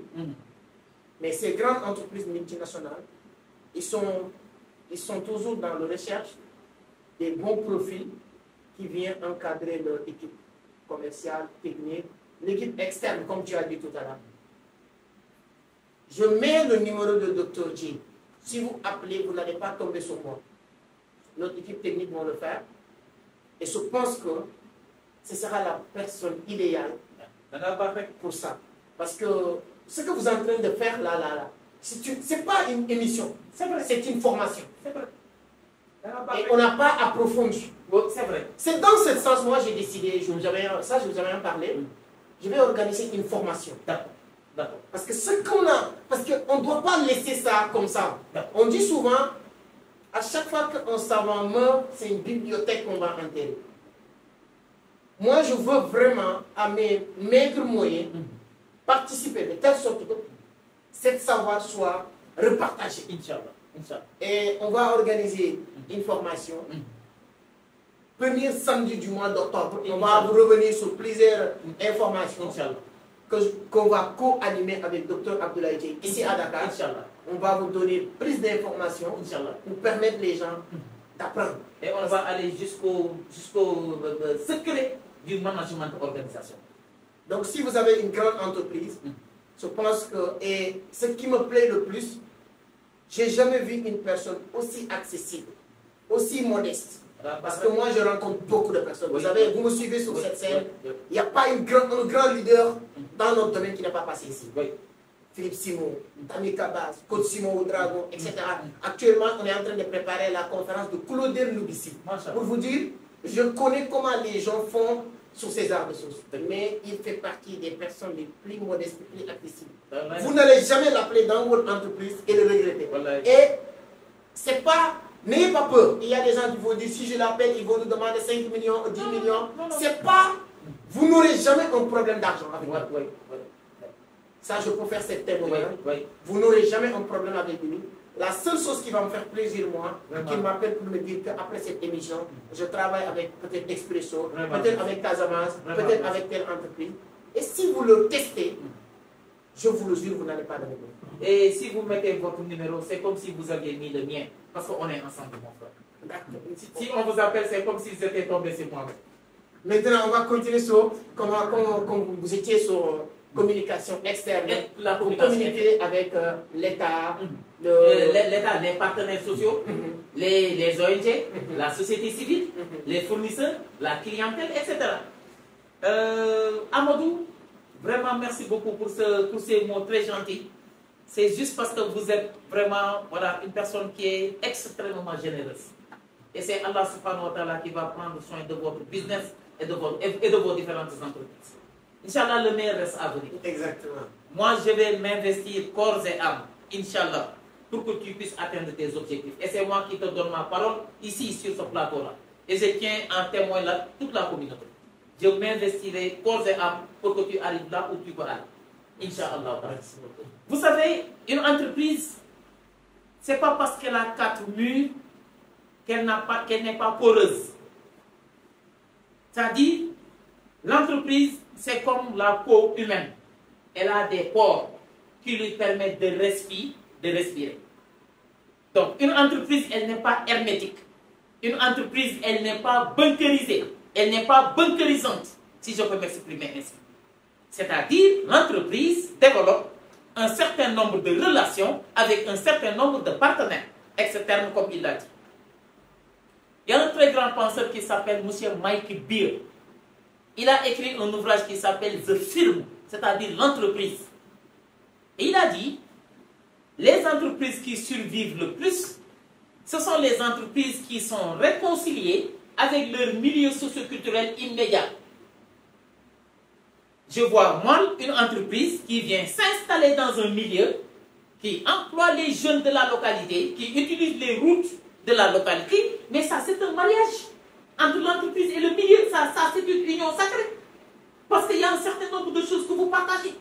Vous ne devez pas venir vous implanter dans un milieu et faire fi de ce qui se passe dans ce milieu-là. Vous devez être un partenaire stratégique de ce milieu. Vous devez être un acteur majeur dans la vie de ce milieu. Vous devez vous faire adopter par le milieu, si vous voulez que votre business marche. C'est fondamental. C'est fondamental. Donc, je commence d'abord avec l'État, par l'État. Amadou, je suis une entreprise de presse. La facture fiscale arrive, elle est très salée. 100 millions. Vous payez ou bien on vous retire, voilà, votre droit, votre licence. Mais si je ne peux pas payer les 100 millions d'un coup, je dois aller négocier avec l'État, lui parler, communiquer avec l'État, communication externe, à travers son service qu'on appelle la DGID. Je salue au passage mon très cher ami et frère, M. Abdoulaye Diane, qui est extrêmement stratégique et qui fait un très bon travail à la tête de la DGID. Et très bien, la Direction Générale des Impôts et des Domaines. C'est un gars magnifique. Et en ce moment-là, je vais négocier un rééchelonnement. Au lieu de payer les 100 millions d'un coup, je vais leur dire, je suis capable de donner chaque mois 10 millions. Mais Amadou, imaginez-vous, mais j'économise 90 millions avec lesquels je pourrais payer les salaires, avec lesquels je pourrais peut-être acheter du matériel neuf. Ça me permet d'être à jour avec les impôts et d'être à jour dans le domaine des salaires de mes employés. En tant que businessman, je prends les 90 millions, je l'investis sur quelque chose qui me rapporte 2 millions que je vais payer. Exactement. C'est comme ça que ça se passe. Et ça, qu'est-ce qui rend cela possible? La communication externe. Je laisse de côté l'État. Je prends les partenaires sociaux. Par exemple, je prends l'exemple de Dangote, que j'aime très bien. Dangote gagnerait à se réconcilier avec les vieux et les notables de Pout. Pour en cas de problème, je ne le leur souhaite pas. Au lieu d'aller en justice et de perdre un procès, il y aura les vieux et les notables de Pout qui vont s'interposer en médiateur. Ils vont venir négocier avec Dangote comment faire pour apaiser la tension, comment faire pour dédommager, etc. Et ce sera un regain de notoriété, un regain de respectabilité pour Dangote. Une entreprise qu'on entend dans des choses basses, une entreprise qu'on entend tous les mois aller au niveau du tribunal. Mais les partenaires n'auront plus confiance à cette entreprise. Donc ça va apaiser les tensions. Et ça, qu'est-ce qui le permet? La communication externe avec ce qu'on appelle les partenaires sociaux. Je prends un autre exemple. La société civile et les ONG. On sait que c'est les yeux et les oreilles de la communauté internationale. On est en mondialisation. Mais si l'entreprise ne négocie pas avec la société civile, si l'entreprise ne parle pas aux ONG, et que la société civile et les ONG écrivent dans leur dernier rapport que cette entreprise-là est non respectueuse de l'environnement, que cette entreprise-là désacralise, gâte et détériore l'environnement naturel, mais elle ne recevra pas de financement et de capitaux de la part du FMI et de la Banque mondiale et des bailleurs. Pourquoi? Parce qu'elle se décide publicité en mauvais élève. Donc, et qu'est-ce qui va faire en sorte que lors des prochains rapports de la société civile et des ONG, qu'il n'y ait plus le nom de Dangote au niveau de la liste des mauvais élèves, c'est la communication externe. Toute entreprise a une politique environnementale, on est d'accord? Exactement. Mais je vais appeler la société civile et les ONG, l'une après l'autre, mais allez les visiter et leur faire un exposé de ma politique environnementale pour les convaincre. Est-ce que ça, je pense que c'est maintenant, ça commence à prendre un autre niveau. Ça, c'est plus pour les petites entreprises. Le Dangote, les groupes Futurs Médias, Oui. publicité gratuite, Oui. les grandes entreprises. C'est ciment du Sahel. Mais c'est ça. Donc tout le monde doit regarder cette vidéo. Tout le monde. La communication, elle est nourricière, elle est très stratégique en ce 21e siècle. C'est-à-dire, vous parlez, les gens vous écouteront et vous connaîtront. Vous ne parlez pas, les gens ne vous entendront pas parler, ils ne vont pas connaître que vous existez. Ils ne vont pas savoir que vous existez. Donc c'est ça la communication. Je prends un autre exemple, avec la clientèle. Je vous disais tantôt qu'au Sénégal, on est 18 millions. Mais c'est 18 millions de clients pour toutes les entreprises. Ouais. Ce n'est pas 18 millions de clients fois 2. Non, on n'est que 18 millions. Mais que doivent se partager l'ensemble des entreprises s'activant au Sénégal. Mais si tu ne parles pas, si tu ne dis pas ce que tu fais, si tu ne dis pas dans quoi tu es, si tu ne montres pas aux gens que vos produits sont les meilleurs, quand vous ne montrez pas aux gens, quand vous le convainquez, quand vous ne les convainquez pas de la qualité supérieure de vos produits et de vos services, ils ne vont pas s'y intéresser.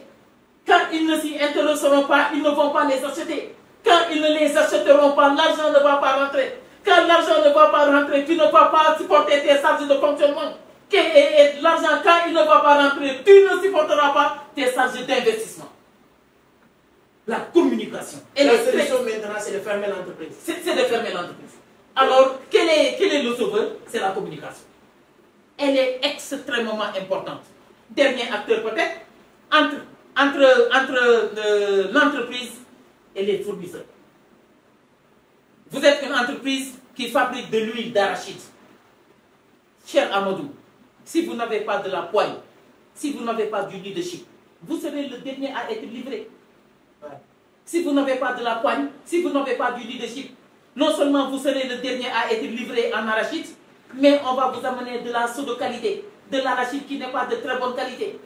Et quand vous avez de la matière première de qualité inférieure, ça va donner des produits finis de qualité inférieure. Quand vous avez de la matière première de qualité supérieure, ça va vous donner des produits finis de qualité supérieure.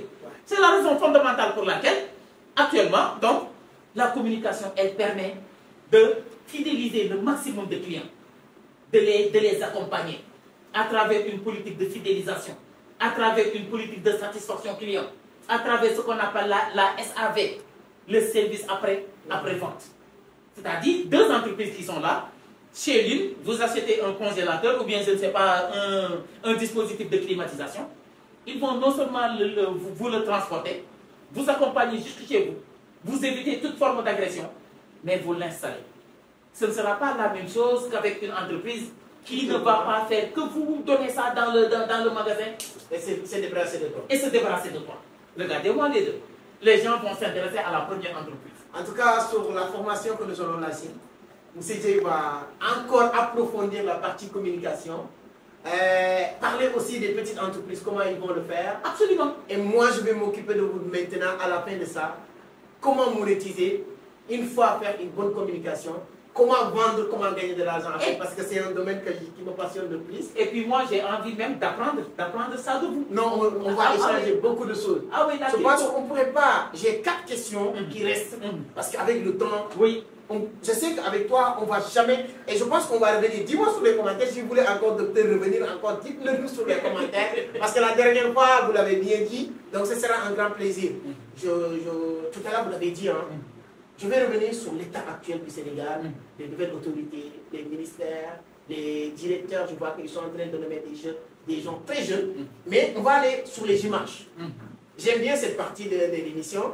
La dernière fois, j'ai invité quelqu'un ici. Ça fait beaucoup de polémiques, la partie que j'ai jouée avec Philippe Simon, lorsqu'il a parlé de Côte Simon. Donc voilà, l'objectif, c'est de donner des points de vue intellectuels. On n'est pas en train de dénigrer que ce soit. Regardez la première image, docteur. Et je vous dis pourquoi ces deux personnages. M. Emmanuel Macron et M. Nicolas Sarkozy. Monsieur Sarkozy, Oui.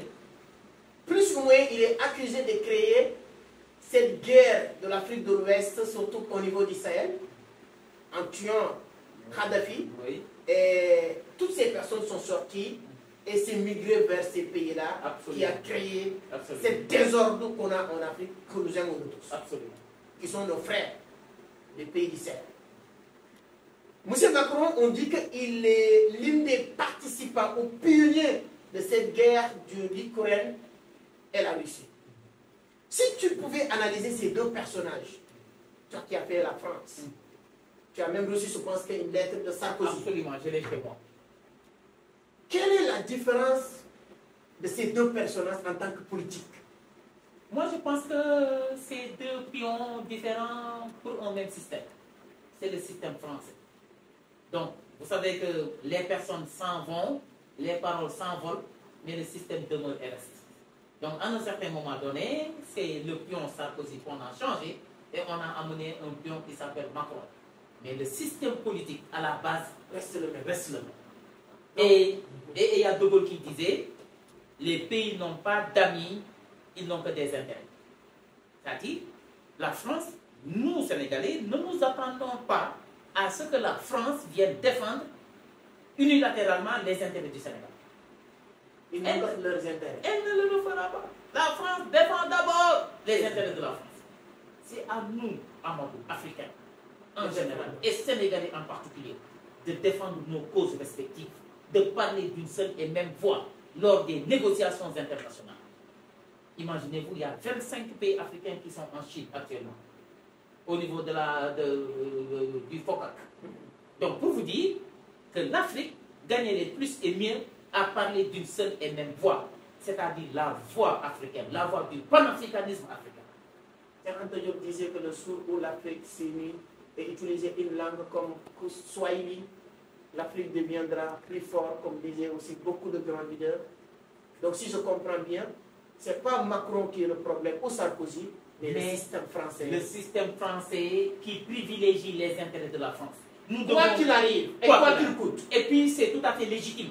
Mais c'est nous, Africains, qui doivent aussi privilégier nos intérêts, peu importe le prix à payer. Merci beaucoup. C'est fondamentalement la réponse, et vous l'avez très bien vu, et vous l'avez donné.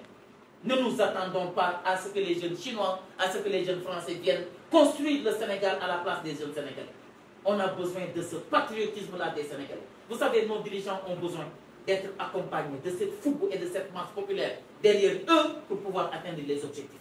Parce qu'ils ne seront pas seuls. Et ils seront sécurisés. Ils seront sereins dans ce qu'ils vont faire. Et le Sénégal a besoin de la jeunesse sénégalaise. Vous êtes à l'université Cheikh Ahmadou Bamba? J'enseigne là-bas. J'ai des modules à l'université Cheikh Ahmadou Khadim de Touba. De Touba. Oui. J'y vais tous les samedis et tous les dimanches. Et dans tes sorties, il y a beaucoup de références qui sortent de cette grande disciple qui a vraiment marqué l'histoire, qui a aussi écrit énormément de choses. Ce qui m'a un peu étonné, on parle de journée mondiale de l'écrivain. Oui. On met Victor Hugo comme la référence ou l'extraterrestre de l'écriture dans le monde. C'est pourquoi je demande cette image. Masha'Allah.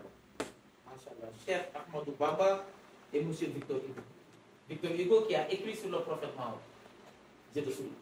Et Cheikh Ahmadou Bamba, j'ai l'habitude de dire, Cheikh Ahmadou, que Serigne Touba, Tafsir Ahmad Baro Ndiéguène, Seydi Hadji Malick Sy, Serigne Abdoulaye Niass, Serigne Ibrahim Niass, Serigne Limamou Laye de Yoff, duñu moroom, duñu màpp, duñu màppandoo.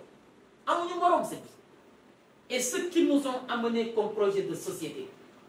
Donc, ça suffit largement. Ça ne demande qu'à être mis en œuvre, qu'à être pratiqué. Que ces différents projets-là d'inspiration divine puissent quand même nous inspirer dans notre marche vers le développement.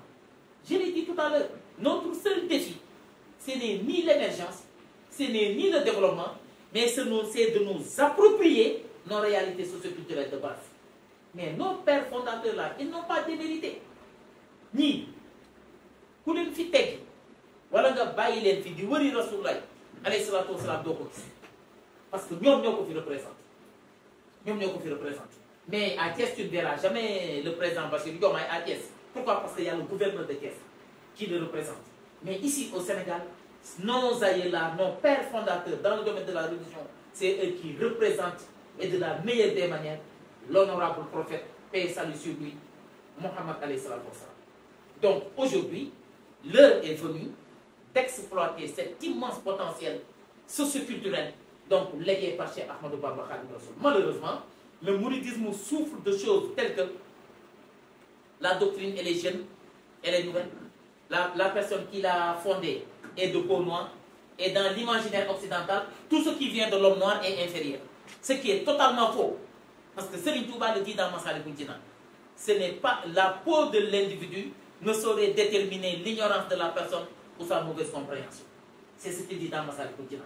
Donc, être raciste, c'est être quasiment, c'est flirter avec l'idiotie. Je ne veux même pas prononcer un gros mot, mais être raciste, c'est être insensé. Parce que le Chinois, qui est dans son lit de mort et qui a besoin de sang, s'il ne prend pas cette poche de sang du Sénégalais, ou inversement, c'est Sénégalais qui refuse cette poche de sang chinoise, sous prétexte qu'il n'est pas chinois, ou bien sous prétexte que le Chinois n'est pas sénégalais, il mourra. Et pourtant, s'il la prenait, rien ne lui aurait, quand même, voilà, rien ne lui aurait fait mal, parce que quoi? Parce que c'est du même groupe de sang.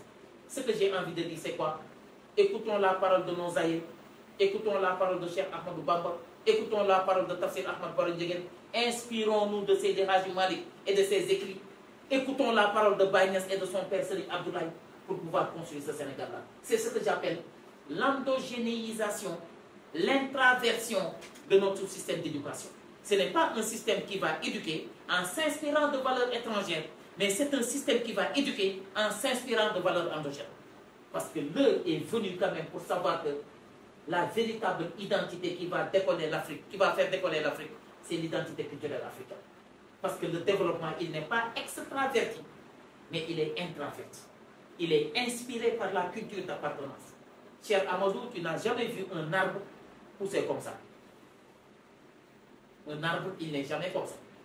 C'est-à-dire les valeurs occidentales, les valeurs étrangères qui vont quand même nous nourrir et nous entretenir et créer notre émergence, c'est pas possible. C'est comme ça. Nous allons nous inspirer, nous nourrir, nous abreuver à la source de nos racines socioculturelles. Et c'est comme ça que le développement va venir. Développement exogène, développement endogène. C'est très intéressant parce que pourquoi je prends ces deux images, souvent certains même peuvent dire que c'est incomparable, mais c'est pour apprendre. Oui, c'est pour apprendre. Je pense que si on devait comparer les nombres d'écrits, oui. Cheikh Ahmadou Bamba a plus écrit que Victor Hugo. Absolument. Donc le fait que, comme vous l'avez dit, les gens pensent que c'est un noir qui fait qu'on ne le met pas dans cette liste où il a écrit en arabe, ce qui n'est pas normal. Et je pense que vous avez tout dit. Il faut se endoctriner ou bien se ressourcer dans nos racines. Absolument. Pour devenir la personne. Serigne Touba, c'est un homme exceptionnel, porteur d'un projet de société exceptionnel, avec une vision exceptionnelle. C'est très intéressant. Il y a deux personnages que j'aime bien moi aussi et que je pense que tu vas bien aimer. C'est M. Ousmane Sonko et M. Mamadou Dia, deux premiers ministres. Quelle coïncidence! Deux premiers ministres. Deux premiers ministres. Vous savez, Seigneur Amadou, je l'ai dit par rapport à mon très cher ami et frère Amadou, les grands hommes irradient leur peuple. On ne les reconnaîtra qu'après leur départ. Mais Amadou, nit bu la joxee ndékki nga ndékki ba suur mu jox la añ nga añ ba suur bu la digee ndogonal war nga koo gëm bu la ko joxuli war ngaa gore xam ni jox na la ndékki jox na la añ. Qu'est-ce que j'ai envie de dire là? Si ce n'était pas la personne de Ousmane Sonko, sa détermination, son audace, sa témérité et son exigence personnelle, on serait sous l'ère de Macky Sall et le Sénégal allait se transformer en royaume. C'est ça la vérité, il faut la dire. C'est Sonko qui a sauvé le Sénégal. Ça c'est le courage. Ça c'est le courage. De le dire comme ça. De le dire comme ça. Non, moi je ne mange pas mes mots. Les gens me connaissent. Moi je dis ce que je dis et je le fais basé sur des arguments scientifiques. C'est Ousmane Sonko qui a sauvé le Sénégal. Si ce n'était pas Ousmane Sonko, le Sénégal allait être transformé en royaume par l'ancien régime. C'est moi qui le dis. Mais Sonko, c'est grâce à lui qu'on a organisé des élections. C'est grâce à lui que la prochaine élection n'était pas fixée au 15 décembre. Si ce n'était pas Sonko, on serait là en train d'attendre des élections incertaines. Décembre, 15 décembre. Mais c'est Sonko qui a tout sacrifié pour sauver le Sénégal. Pour libérer le Sénégal, même j'allais dire. Mais, cher Amadou, tu le sais mieux que moi. Pour développer un pays, il faut 100 ans. Pour réparer un pays, il faut 25 ans. J'ai dit, pour développer un pays en macroéconomie, il faut 100 ans. Pour réparer un pays, il faut 25 ans. Le gars, il vient de faire 5 mois. Ils ont trouvé un pays en ruine. Ils ont trouvé un pays en lambeaux. Amadou Keur, Boula Baïlé, un terrain avec un très grand trou. On te demande de construire un R+3, R+4, R+5 au niveau de ce terrain-là. Le premier réflexe stratégique, c'est de l'ensabler. Mais da ngay sëkk ba noppi door a fondé. Ñoom dañoo toll si jamonoy sëkk. Dañoo ñëw fekk réew moo xam ne pax la. Ñu ñëw nag nekk di sëkk. Mais au lieu ñu ñëw sëkkale leen ñuy ñëw di jël suuf sañuy sëkke di ko tasaare ak di ko saccage. Su ko defee mais dañ leen muñal 5 mois mënoo si tabax réew mënoo si redresser réew 5 mois mënoo si tabax émergence su réew na nit ñi gore. Ousmane Sonko li mu daj ba indi Sénégal fii nit ñi war nañ koo mën a muñal 1 mois yoo xam ni kenn du sëqal si réew ndax loolu mooy dëgg. Sacrifier na santé sacrifier njabootam sacrifier li gën a cher si nit mooy deram ak image lépp la sacrifier pour Sénégal ñëw bu génnee wax ñu interpréter ko nii bu génnee wax ñu interpréter ko na mais sëñ bi lu baax du yomb sëñ Amadou xanaa xamoo ni la yëngu la ko yëngal moo ëpp doole. En tout cas, moi je ne voulais pas te couper, mais en tant qu'intellectuel, souvent moi j'ai écouté cette polémique, vous l'avez dit tout à l'heure, oui. Il a dit qu'il a trouvé un pays en ruine. En ruine.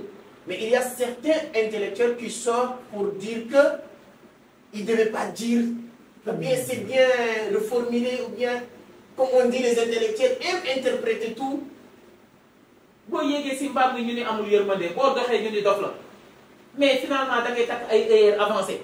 Ce que je demande à l'excellent président monsieur Diomaye Bassirou Diomaye Diakhar Faye, c'est de porter des œillères et d'avoir le courage politique nécessaire. Et je sais qu'il n'en manque pas de conduire et de concrétiser son projet de développement.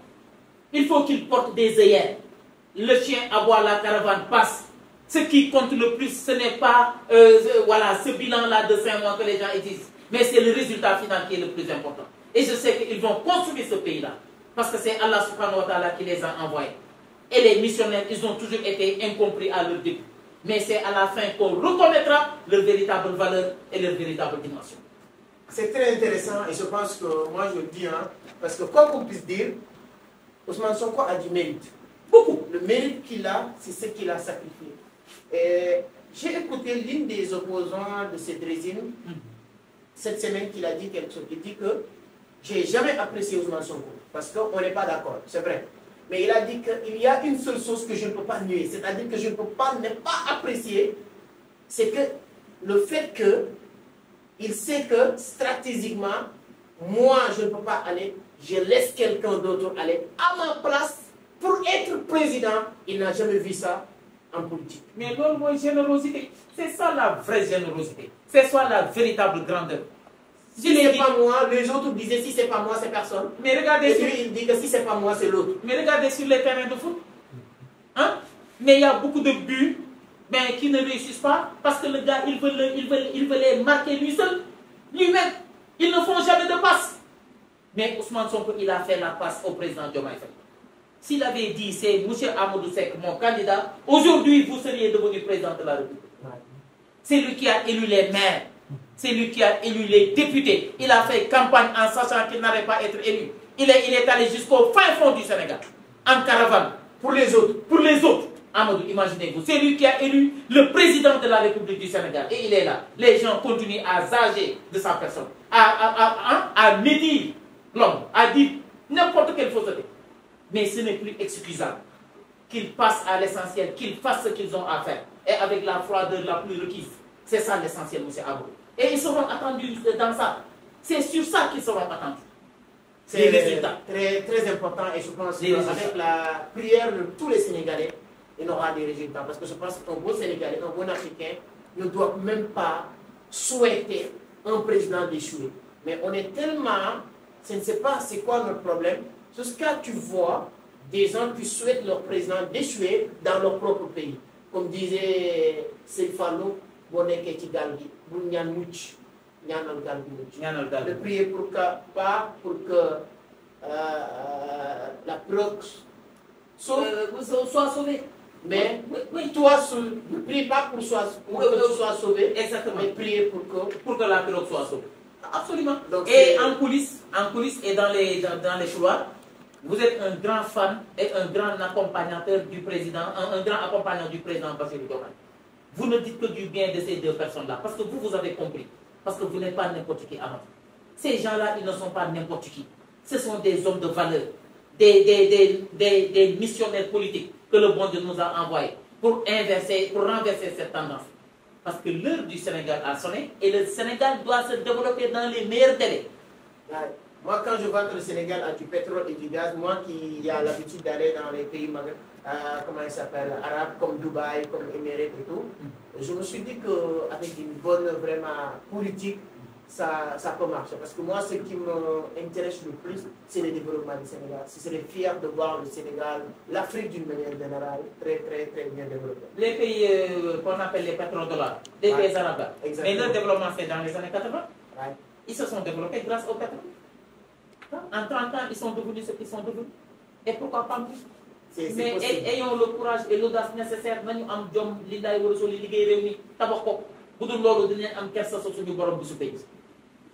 Je vais te donner deux images qui vont changer l'atmosphère un peu. Deux images que je pense que vous aimez bien. Ça va être très difficile de choisir, mais vous allez nous donner votre expérience sur ces deux endroits différents. Université Cheikh Ahmadou Bamba, Université Gaston Berger. Oui, deux milieux, deux centres culturels d'éducation et de formation qui sont quand même pleins d'espoir. Parce que l'université Cheikh Ahmadou Khadim, qui est différente de l'université Cheikh Ahmadou Bamba, l'université Cheikh Ahmadou Bamba, c'est l'université de la famille de Serigne Mourtada, qui est implantée un tout petit peu partout au Sénégal. Mais pour différencier le nom, Serigne Mourtada, il a porté le projet de très grande envergure qu'on appelle le CCAK, le complexe Cheikh Ahmadou Khadim, qui intègre l'université Cheikh Ahmadou Khadim. Donc c'est deux universités différentes. Mais la seconde université, sa particularité c'est quoi?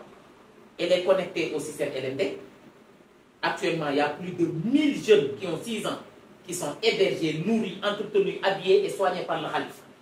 Avec ses propres frais. 1000 jeunes qui ont 6 ans, 6 et 12 ans. Ils sont 1000. En plus de cela, il y a 400 étudiants du niveau L1 jusqu'au niveau L2. Parce qu'elle a commencé à fonctionner il y a juste 2 ans. Imaginez un seul instant, cher Amadou, les incommensurables sacrifices qu'est en train de faire le Khalif, juste pour sauver la jeunesse africaine. Parce qu'il a compris. Serigne Mountakha est un homme de vision. Il a compris que, étant donné que cette génération-là a échappé, on ne peut plus la rattraper. Il faut aller à la racine. Pour préparer les autres. C'est ce la meilleure manière pour prédire l'avenir, c'est de le préparer. C'est de le préparer. Et c'est ce qu'est en train de faire Serigne Mountakha. Et ça plaît énormément à Serigne Mounirou Ndiéguène, ça plaît énormément à Serigne Mountakha, Serigne Babacar Sy Mansour, ça plaît énormément à tous les khalifs. Parce que ce qui réussit un khalif, c'est comme si ça a été fait par les autres khalifs. Parce qu'ils sont de la même famille et de la même ligne. C'est fondamental. Donc je pense que ces universités-là sont des exemples et des expériences quand même à encourager, à accompagner et à financer. Ce khalif, Serigne Mountakha, il a besoin d'être accompagné financièrement. Parce que ce qu'il fait, lui seul de sa propre poche, c'est l'État du Sénégal qui devrait le faire. C'est pourquoi vous avez dit tout à l'heure, cette politique de société que Cheikh Ahmadou Bamba nous a laissée, absolument, que Touba est en train de mettre en pratique, absolument, c'est une preuve palpable, concrète, que si on le mettait aussi pour le Sénégal, parce que Touba aujourd'hui, qui est l'une des... Je peux dire que voilà, c'est deuxième ville le plus peuplée au Sénégal, mais on peut dire même que plus peuplée que Dakar maintenant. Absolument. Et Touba en train de grandir avec une vitesse extraordinaire. Absolument. Mais ils n'ont besoin de rien de personne, ni de l'État, mais avec leur politique de société que le Cheikh Ahmadou Bamba leur laissait, leur permettre de construire le Touba, qui est Touba aujourd'hui, que tout le monde a envie de construire. Si tu vois cette politique de Touba Sakanam, ça donne envie d'installer, implanter cette politique de société. Donc on nous a laissé tout, on a tout. C'est juste que c'est nous qui voulons aller chercher ailleurs ce qui n'est pas complet. Bien vrai qu'on a tout ce qui est complet chez nous. Amna ñu suuf, amna ñu jant, amna ñu ndaw ñu bay suuf si, amna ñu ndox, amna ñu vent climat bu favorable, Amadou lan moo ñu dese. Ñu fit ak audace ak courage. Université Gaston Berger. Université Gaston Berger. C'est là où tu as passé des beaux moments avec Ousmane Sonko aussi. C'est là où j'ai fait de la première année à la licence. C'est là où j'ai eu ma licence en sociologie. Et après la licence en sociologie, je suis parti en France, en Europe, et de là-bas également, je suis parti aux États-Unis. Le tout dans le parcours de ma formation et de mon éducation. Et Ousmane Sonko, vous pouvez lui demander, on était dans le même dojo de karaté. C'est mon ami, je le revendique, parce que c'est une personne exceptionnelle. On profite sur l'occasion, aujourd'hui en tant que Premier ministre, en tant que chef du gouvernement, qui est très proche, parce que c'est un Premier ministre différent des autres Premiers ministres, parce que sa relation avec le président est différente que les relations que les autres Premiers ministres avaient l'habitude d'avoir avec le président. Parce que les gens qui parlent, ils parlent dans le vide. Oui, si tu veux comparer Amadouba et Macky Sall, Amadouba, Macky Sall et Ousmane Sonko Diomaye, parce que tu n'as rien compris, ce n'est pas les mêmes relations. Ça, c'était des amis avant d'être au pouvoir. C'était entre grand frère et petit frère. Oui. C'était entre un papa et son fils. Absolument. Donc, quand ils sont arrivés au pouvoir de cette manière, on ne peut pas avoir les mêmes relations, mêmes sentiments. C'est-à-dire que quand Amadouba avait des problèmes, le sentiment que Macky Sall pouvait avoir ne peut pas être la même chose si Ousmane Sonko a un problème, le sentiment que Diomaye peut avoir. Absolument. Donc, si aujourd'hui, tout ce gouvernement d'une manière générale, Ousmane Sonko, les gens vont dire qu'on parle beaucoup du gouvernement parce que ce sont nos présidents, ce sont nos autorités. Oui, c'est l'actualité aussi. Donc aujourd'hui, si vous avez des conseils à donner en cotant du président de la République, des ministres, en commençant par le Premier ministre, jusqu'à les directeurs, quel est le conseil que tu pourrais leur envoyer? C'est de porter des œillères. Un cheval de course, si vous voulez qu'il gagne, il faut lui faire porter des œillères. Le cheval ne regardera pas à droite, il ne regardera pas ce qui le dérange et le perturbe à gauche. Ce qu'il fait focus sur la destination. Il faut que le président de la République et son Premier ministre portent des œillères, c'est-à-dire qu'ils fassent ce qu'ils ont à faire. Et dans la froideur la plus exceptionnelle. Ce que j'ai envie de dire, c'est quoi? Bachir Moy Diomaye, Diomaye Moy Bachir. Cela veut dire quoi? Le président, il est en même temps Premier ministre. Le Premier ministre, il peut lui arriver de flirter avec des décisions présidentielles. Parce que c'est normal. Bachir Moy Diomaye, Diomaye Moy Sonko, Sonko Moy Diomaye. Mais ce qu'il y a de plus important, c'est de s'ouvrir au peuple, de toujours communiquer avec le peuple. Donc tu ne vois pas quelque chose de mal le fait que Ousmane Sonko fait ses lives de temps en temps, comme hier ou avant-hier, pour parler avec les Sénégalais. Mais c'est normal. C'est-à-dire quand tu ne parles pas à Amadou, qu'est-ce qui va s'installer? C'est les rumeurs. Qu'est-ce qui va s'installer? C'est la désinformation. Qu'est-ce qui va s'installer? C'est la mésinformation. Qu'est-ce qui va s'informer? C'est la malinformation. Donc, c'est tout à fait normal que le Premier ministre, qu'il communique, qu'il parle à ceux qui lui ont fait confiance. Et tu ne peux pas recruter un chauffeur qui passe à la première vitesse et tu dis, il ne sait pas conduire, il ne sait pas conduire, je vais le changer. Tu changeras tous les chauffeurs. Laisse-le parcourir quand même une certaine distance avant de dire que le chauffeur ne sait pas conduire. Monsieur Ousmane Sonko est à la première vitesse. 5 mois de magistère. Mais c'est assez insuffisant pour caractériser le travail qu'est en train de faire une personne. Accordons-leur davantage de la grâce et allongeons cette période de grâce. Il faut leur faire confiance. Je leur demande juste de communiquer, de toujours communiquer et encore communiquer. C'est fondamental.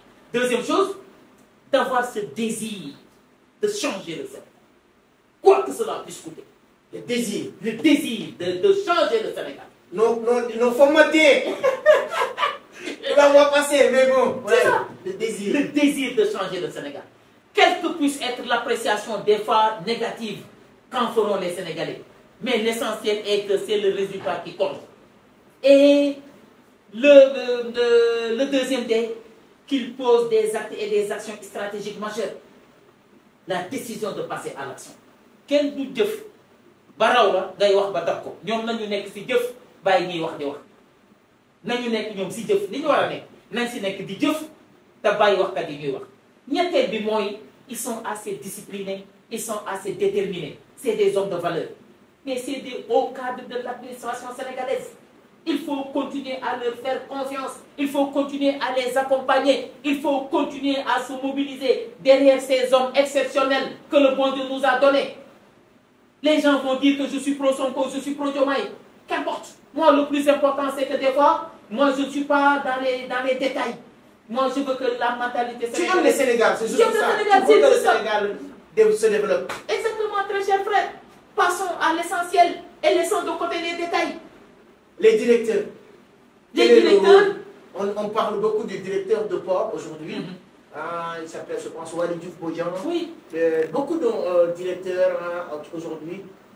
Comment eux, ils doivent se comporter pour ne pas décevoir ce peuple. Parce que aussi le peuple est très exigeant. Regardons à travers aujourd'hui les réseaux sociaux, tout se passe très vite.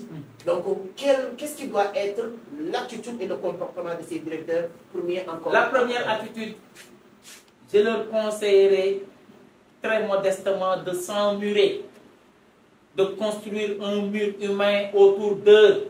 Ce mur humain, quelles en seront les briques? C'est de très bonnes personnes. De s'emmurer. La première démarche stratégique d'un leader, c'est de s'emmurer. Ponkal, ay Ponkal ñoo koy wër. Balla Gaye là, quand il a un grand combat, les leaders là qui sont autour de lui, chacun peut négocier un grand combat. Avant que tu n'arrives à Balla Gaye, pour lui déverser de l'eau bénite sur lui, ce sera extrêmement... Un très bon exemple. Ce sera extrêmement... Si c'était des gens comme moi et toi derrière Balla Gaye, les gens vont faire comme des coups de poing pour aller verser de l'eau. Ponkal le koy wër. Monsieur George Bush fils a dirigé les États-Unis avec le bac, avec 500 conseillers appelés The Brain Drain, sortis des meilleures universités américaines.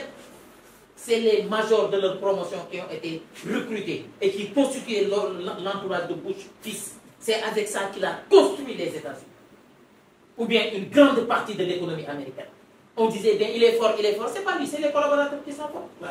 C'est ça le problème. Donc je demanderai à ces DG-là de s'emmurer et de s'emmurer de ressources humaines de qualité, mais d'être extrêmement transparent dans la gestion des deniers publics, parce qu'on ne leur pardonnerait aucune faute de gestion, ce qui aurait des répercussions négatives sur la personnalité et la renommée du gouvernement. Ouais. Donc automatiquement, ça va directement sur...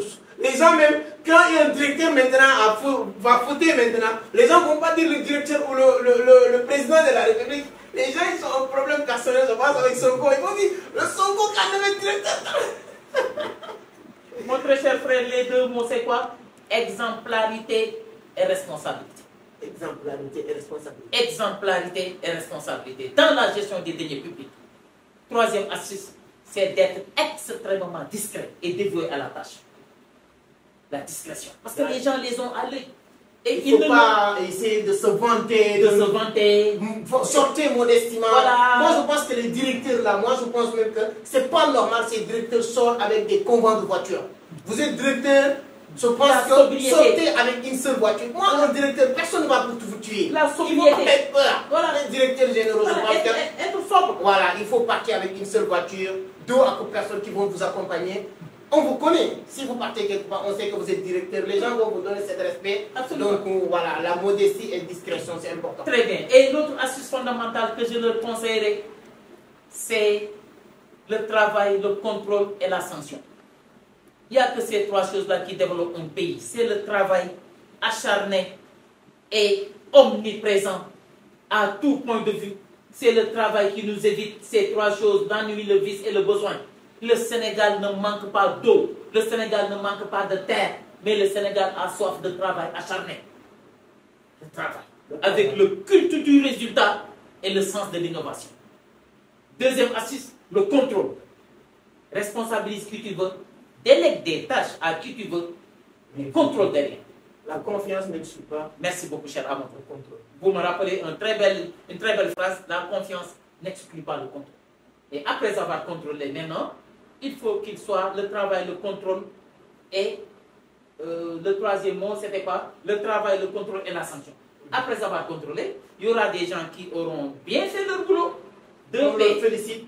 2P, on les félicite et on applique ces 2P à eux. Prime, promotion. Et quand on aura contrôlé, il y aura des gens qui ne se seront pas bien acquittés de leurs obligations professionnelles. 2P, pour eux aussi, punition, privation. 4P. 2P pour les gens qui font leur boulot correctement. Et 2P pour les gens qui n'auront pas fait leur boulot correctement. Prime promotion. Prime promotion, punition, privation. C'est ça que je le suggère. Et ça roulera. Je pense que vous allez tout faire pour que les directeurs généraux ou les ministres tombent sur cette vidéo et ces conseils-là. Absolument, absolument. Et puis, qu'il n'y ait pas de samedi, qu'il n'y ait pas de week-end, qu'il n'y ait pas de vacances, qu'il n'y ait pas de dimanche. Travailler. Travailler. Toujours travailler. Encore travailler. Encore travailler, nous disait le président Watt. De travail. Il ne doit pas avoir d'heures de descente. Ça, c'est pour les esprits faibles. Les gens travaillent des fois dans leur bureau jusqu'à 22h. Vous êtes là des fois jusqu'à 0h. Aujourd'hui, quand on finit, je cours 20h jusqu'à 22h. Imaginez-vous. Mon équipe est là. Je parle en vidéo. Imaginez-vous. Je n'ai pas de férié. Je n'ai pas de dimanche. Je fais que travailler. Parce que pour le moment, il n'y a que ça qui compte pour moi. En Asie du Sud, en Corée du Sud, les gens ne prennent pas de vacances. Parce que c'est une honte pour eux de venir devant le top management et de dire je vais aller en vacances. Les gens vont se moquer de vous. Docteur, on ne peut pas finir. On ne saurait jamais finir. Tout ce qu'on a envie de dire, moi je sais qu'on ne peut pas le finir. Toutes les questions que j'avais écrites, je ne pouvais pas finir. Absolument. C'est la seule chose qu'on peut faire. Comme je l'ai dit tout à l'heure, on va organiser cette formation et on va inviter des personnalités, des personnes de qualité et leur partager la vraie information. Absolument. Comme je l'aime bien le dire, celui qui détient l'information détient le pouvoir. Détient le pouvoir. Et dans cette journée-là, vous aurez énormément d'informations. Si vous voulez être au courant de ça, abonnez, ou bien on va mettre un numéro de téléphone sur lequel on peut vous mettre dans un WhatsApp où moi et docteur, on sera dans ce WhatsApp. Si vous voulez être en contact avec nous, voilà, on va mettre un numéro de téléphone, vous nous contactez, ou bien sur la barre de description, voilà, c'est plus simple, on va mettre un lien de notre groupe WhatsApp privé. On va créer notre groupe WhatsApp privé, où vous pouvez intégrer le groupe WhatsApp privé. Vous posez des questions, vous allez être en contact direct avec moi et docteur. Absolument. Vous posez des questions si vous avez des questions sur l'entrepreneuriat, sur le business. On ne dit pas qu'on pourra avoir le temps parce qu'il faut dire la vérité tout le temps, mais à chaque fois qu'on a le temps, on regarde les questions les pertinentes, on répond, on pourra discuter ensemble. Absolument. Et ça vous permettra d'être informé sur la tenue de cette formation qui aura lieu début octobre. En tout cas, on va discuter en externe parce que tout ça, je l'ai dit, parce que c'est exactement ce qu'on doit faire et on va vous informer de ça et vous n'allez pas le regretter. En tout cas, moi, je suis très content et satisfait. Moi aussi. Je sais que ça n'a pas fini. On ne peut pas finir tout ce que c'est la connaissance, c'est le savoir, c'est l'envie de partager. Comme je l'ai dit, je n'ai jamais rencontré quelqu'un qui a aussi vraiment envie déterminée de partager son savoir avec la jeunesse du monde. Merci. Donc, la prochaine fois, on aura l'occasion de parler du Sahel parce que je sais que vraiment tu es très documenté dans tout ça. On va parler aussi de l'entreprise. Il y a beaucoup de choses à développer. Donnez votre point de vue sur les commentaires. Moi, je ne pouvais pas remercier assez docteur. Peut-être vous pouvez m'aider à le faire à travers les commentaires. Donc, ça ne va jamais finir. Partagez cette vidéo le maximum possible. C'est uniquement les vidéos qui ont mérité modestement des millions de vies parce que ce n'est que des leçons de vie, ce n'est que des formations, ce n'est que des orientations, ce n'est que des conscientisations de masse. Donc moi je prie pour vraiment que Dieu te donne une longue vie, une bonne santé, parce que comme on le dit en Wolof,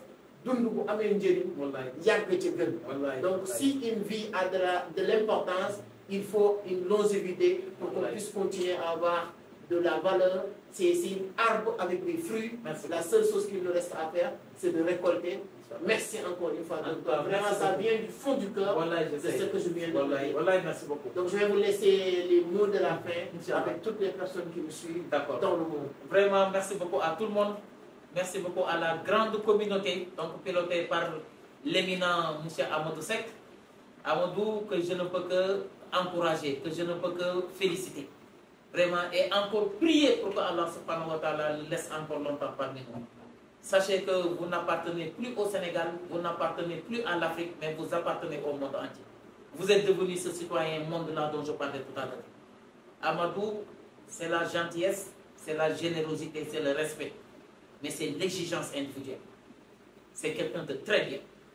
Et je demande à tous les jeunes du monde de l'accompagner. Inch'Allah, le meilleur reste à venir. Il est en train de se sacrifier, de faire de grandes choses. Juste avec les moyens du bord. Amadou ne laisse jamais personne avoir faim. Ne laisse jamais personne avoir soif. Ne laisse jamais personne rentrer en marchant. Il est toujours là en train de faire le tour de l'Afrique, le tour du monde, avec ses propres frais, pour organiser des séminaires, des séances de travail, des séances de formation, au grand profit et au grand bonheur de la jeunesse africaine et de la jeunesse sénégalaise. C'est quelqu'un aujourd'hui qui mérite le statut de citoyen d'honneur de la ville de Dakar, le citoyen d'honneur de l'ensemble des villes et des régions du Sénégal. Vraiment, merci beaucoup pour tout ce que tu es en train de faire. Il faut toujours continuer à travailler. La seule limite reste le ciel et personne ne l'a encore touché. Je t'encourage vivement, j'encourage toute l'équipe avec laquelle tu es. Des gens acharnés, des jeunes ambitieux qui vous aiment et qui vous portent dans leur cœur. Des jeunes qui aujourd'hui sont prêts à se sacrifier pour vous. Donc je demande à Allah subhanahu wa ta'ala, yàlla mi nga xam ni du ruur ndenkaane, yàlla mi nga xam ni lu mu taawu du tuuru, mu téyel ñu la bàyyi ñu la fi. nga yàgg fi lool te wér te yàlla may la santé ak CFA bu bari boo mën a dimbalee doomu aadama. Bu la dara metti, sache que tu es en train de faire ce que tu dois faire et de la meilleure des manières. Et tu trouveras, Inch'Allah, en moi, un partenaire fidèle et un ami qui t'accompagnera. Merci beaucoup. Vraiment, merci à tout le monde. Bu ñu waxee lu ñu warul wax nañ ñu jéggal. But bi ak objectif bi mooy rek jeunes yi yeewu, mooy rek jeunes yi éveillé wu, mooy rek jeunes yi changer d'échelle. Pour que ensemble, la main dans la main, avec la clairvoyance de ces autorités, qui sont une chance pour le pays, que l'on puisse arriver à l'émergence et au développement du Sénégal. Wassalamu alaikum wa rahmatullahi ta'ala wa barakatuh. Merci, merci, merci docteur. Merci. Donc vraiment, c'est ça qu'on voulait partager avec vous aujourd'hui. Merci. Comme je l'ai dit, vraiment, avec lui, c'est pas des émissions. Avec lui, c'est pas des interviews. Avec lui, c'est pas des podcasts, mais avec lui, c'est des formations. Hein, c'est d'apprendre. Et je pense que vous avez apprécié. J'espère que vous avez appris énormément de choses. Et si vous nous le dites sur les commentaires, ça nous fera énormément plaisir. Parce que ça nous fait plaisir de savoir que ce qu'on est en train de faire aussi, il y a des gens qui sont en train de tirer des profits. Et ça fera énormément plaisir. Merci beaucoup. Et je vais vous dire à très bientôt avec le docteur parce qu'on ne va pas se laisser comme ça. De temps en temps, on va tout faire pour vraiment partager son savoir. Et comme je l'ai dit tout à l'heure, on aura l'occasion pour notre mini-formation que nous allons organiser, rentrer dans notre groupe WhatsApp, on sera ensemble. Et sur ce, on se donne rendez-vous à la prochaine. Merci beaucoup. Merci beaucoup. Merci. À très bientôt, Inch'Allah.